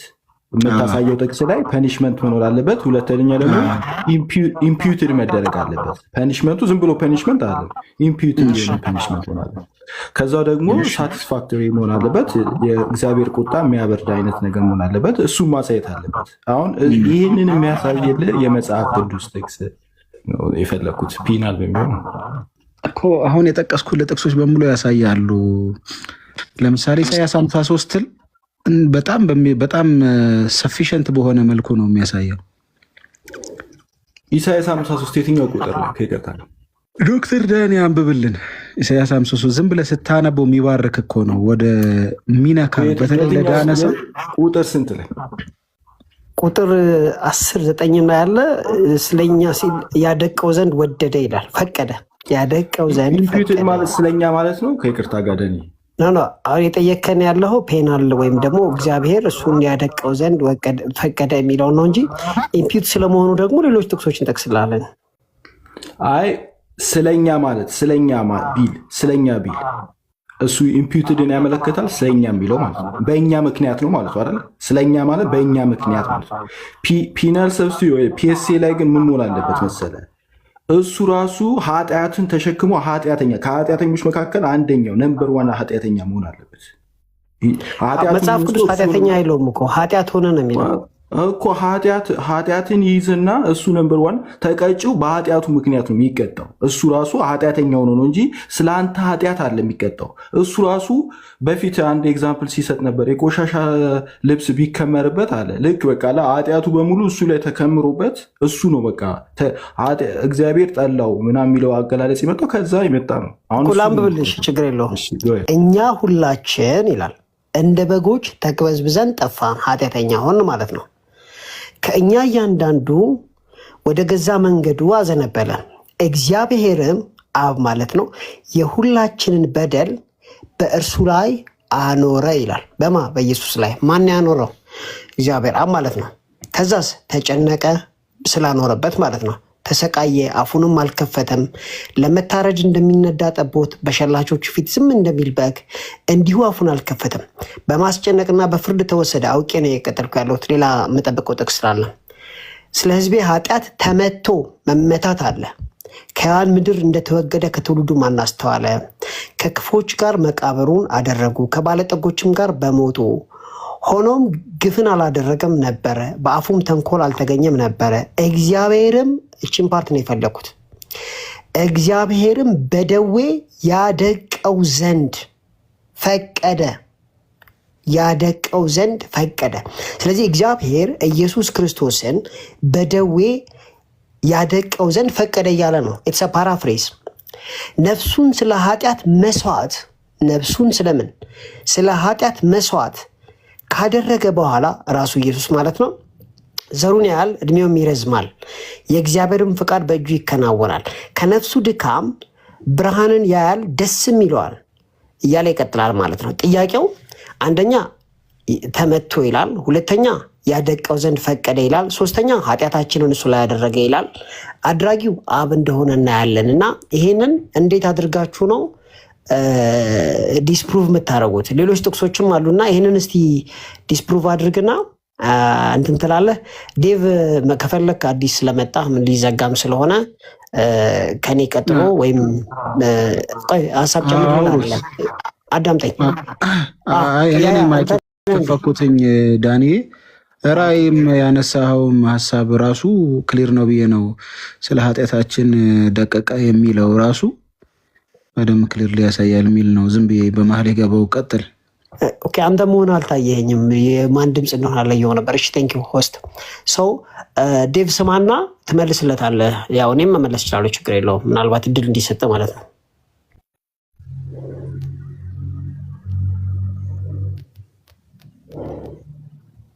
አዳም አለ አለው። አሁን ዳኒ የጠቀስከው ጥቅስ ጥሩ ነው። ብዙ ጊዜ የሚጠቀስ ጥቅስ ነው፣ ለፒኤስ የሚጠቀስ ነው። 53 እግዚአብሔርም ሊያደቀው ምናምን የሚለው ፓርት ማለት ግን እዚህ ቦታ ላይ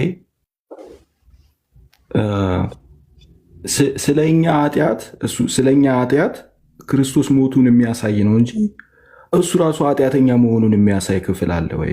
እሱ ነው የምታስረዳ። እሱ ራሱ ኃጢአቱ ኢየሱስ ኃጢአተኛ ሆነ ይባላል እንዴ? ፒኤስሲ ላይ እኮ ኃጢአቱ አንተ የእሱን ራቸስነስ ትይዛለህ፣ የአንተ ኃጢአት እሱ ይይዛል አይደለ? ወይስ ደግሞ የቀልድ እንትን ይለለ ትራንስፈር እኮ ትደራረጋለህ። ኤክስቼንጅ ነው ያ ማለት ኃጢአተኛ ይሆናል ማለት አይደለም። ኤክስቼንጅ እና ኃጢአተኛ አይሆንም። ኃጢአት ሆነ ጻድቅ አትሆንም። ቆይ ከዳኒ ጋር ትቀጥላላችሁ። አክቹዋሊ እኔ ብዙ ኤግዞስት ስላደረኩ ግን ቴክስት ኢትሰልፍ የሚለው 2 ቆሮንቶስ 5:21 ላይ በግልጽ ኤክስፕሊሲትሊ የሚያሳየው በእርሱ በኩል የእግዚአብሔር ጽድቅ እንሆን ዘንድ ኃጢአት የማያውቀውን ልጁን ኃጢአት አደረገው ይላል። ኃጢአተኛ ሲሆን ኃጢአትን ኮሚት አደረገ ማለት ነው። ኃጢአት አደረገው ግን ኢትስ አን ኤክስቼንጅ ፖዚሽን ተቀያየርን ማለት ነው። we got the righteousness of God because of him and ደግሞ he became sin because of us ማለት ነው። ስለዚህ ኤክስቼንጁን ነው እንጂ የሚያሳየው እሱ ኮሚት ኃጢአተኛ ካረከውማ ቤዛም መሆን አይችልም። የሁላችንንም ኃጢአት በእርሱ ላይ ኖረ የሚለውን አሁን ኢሳይያስ 53 ላይ ቅድም እንዳነበበል ኤክስቼንጅ ሆነ ነው። ሶ ፒኤስኤ ላይ ያለው ይሄ ነው እንጂ ኃጢአተኛ ሆነ አንልም እኛ ኢቫንጀሊካልስ እንደዛ አይታመን። ፒኤስኤ ላይም የለም ራሱ ፎርሙላ ውስጥም የለም አንተ የምትለው። ዳኒ ቀጥሉ። ሶሪ ያ እንቀጥላለን። ዴቭ ካለ መግባት ይችላል።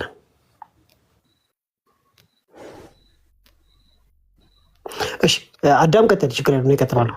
ዴቭ ከሌለ አለ ዴቭ አለው። ሰላም ብያለሁ። እንዴት ናችሁ? ሳሚሻ እየሰማህ ነው አለም ዴቭ? አዎ እየሰማሁ። ስለዚህ ሪስፖንድ ማድረግ ትችላለህ። እሱ እኔ ያወራሁትን ከሰማህ እኔም ሪስፖንድ አደርጋለሁ። ግን ያው ዩ ካን ቴክ ኦቨር ድንዘጋ ስለሆነ ምናልባት ፓርቲስፔት እንድታረግ።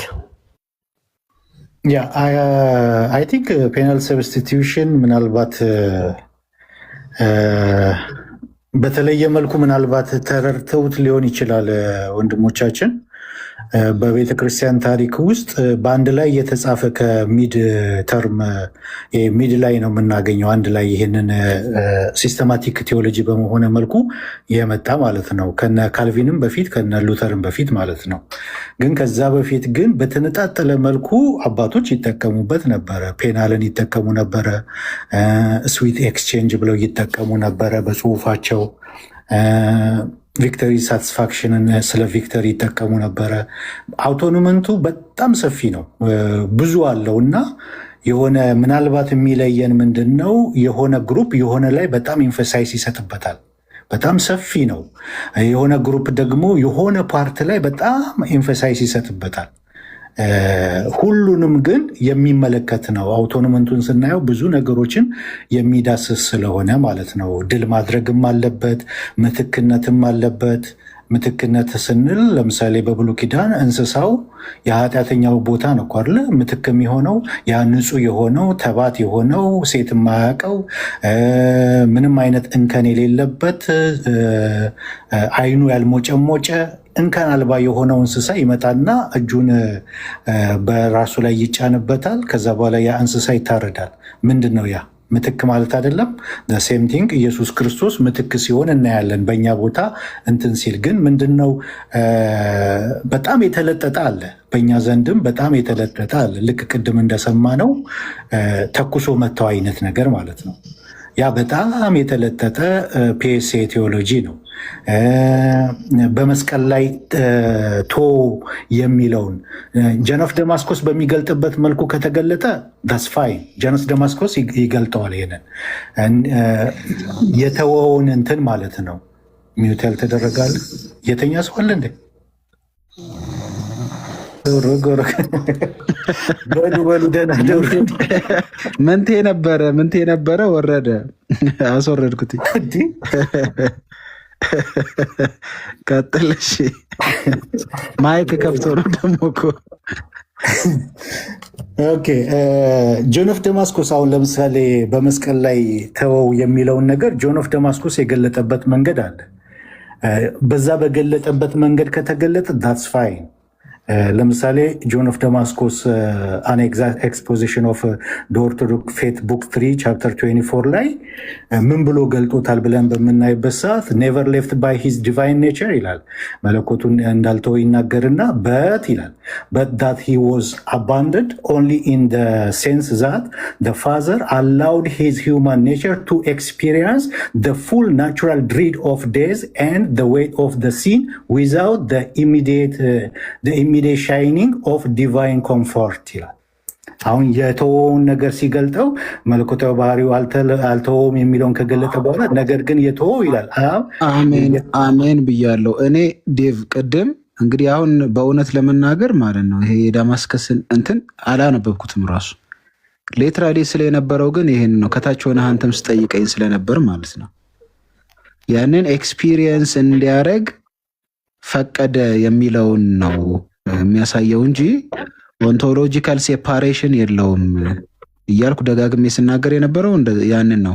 ተወው የሚለውን ዲስኮኔክት አደረገ በሚል አይነት ቋንቋ የተጠቀምኩት ይሄን ለማሳየት ነው የሚለውን ለናገር ብዬ ነው። ቴንኪው ዴቭ። ማን ያልከኝ ግን በእናት ሰውየው ጆን ኦፍ ደማስከስ ጆን ኦፍ ደማስከስ። ኦኬ አየዋለሁ። እስኪ ወይ ሼር ታደርገኛለህ። ፌር ያለው ነው መሰለህ ጆን ደማስከስ ነትን ትዲዩስ ፒኤስሲ ጋር የሚያዝ ነገር አይደለም። ፒኤስሲ ለምሳሌ ፒኤስሲ አንተ በሉተር አገላለጽ ትቀበለዋለህ። ጆን ኦፍ ደማስከስ ሳይሆን በሉተር አገላለጽ ፒኤስሲን ትቀበለዋለህ።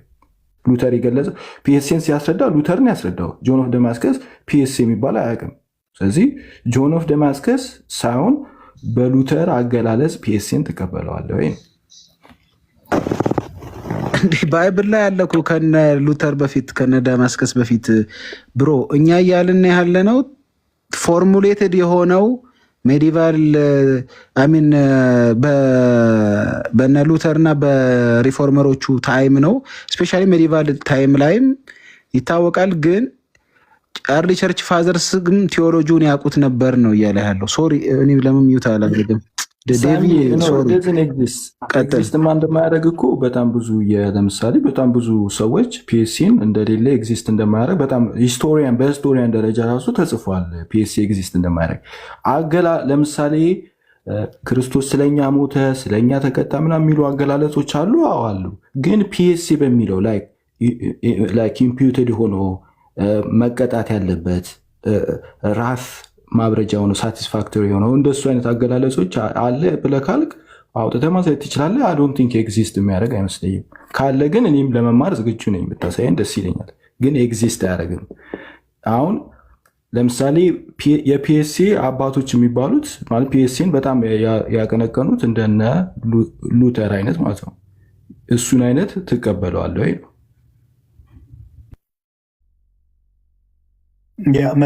ምን አለ መሰለህ አዳም፣ ቅድም ያልኩት ነገር አለ። ሁለት ሳይዳ ያለው አሁን እንደማየው አንደኛ ፒኤስሲን ሙሉ በሙሉ ሪጀክት የሚያደርግ ሳይድ እና የተለጠጠ ፒኤስሲ የሚገልጡ እነሱን ሰምቶ ፒኤስሲን ሙሉ በሙሉ ሪጀክት የሚያደርግና እንደገና ደግሞ አንደኛው ጽንፍ ደግሞ የማየው ምንድን ነው ፒኤስሲን በጣም የለጠጠ ልክ ቅድም እንደሰማ ነው አብ ተኩሶ መታው አይነት አብ ቀጪ ወልድ ተቀጪን የማድረግ እንደዚህ አይነት አገላለጦች አሉ። በጣም የተለጠጠ ማለት ነው። ከዛ ከተለጠጠው የፒኤስሲ አገላለጥ ደግሞ አሁን እዚህ ጋር እናንተ ጋር ደግሞ የማየው ምንድን ነው ፒኤስሲን ሙሉ በሙሉ የሆነ የመግፋት ነገር እና የእንትኖች የማድረግ የፕሮቴስታንት አድርጎ ብቻ የመስጠትና የቤተ ክርስቲያንም የባይብልም የምንም ትምህርት እንዳልሆነ አድርጎ የማቅረብ ሁለት ነገር ነው ማየው እና ፒኤስሲ በትክክለኛው መንገድ ከተገለጠ አቶንመንቱን ይሄ ስርየትን ከሚገልጡት መካከል አንዱ ነው። ፔናል ሰብስቲቱሽን አቶንመንት ነው።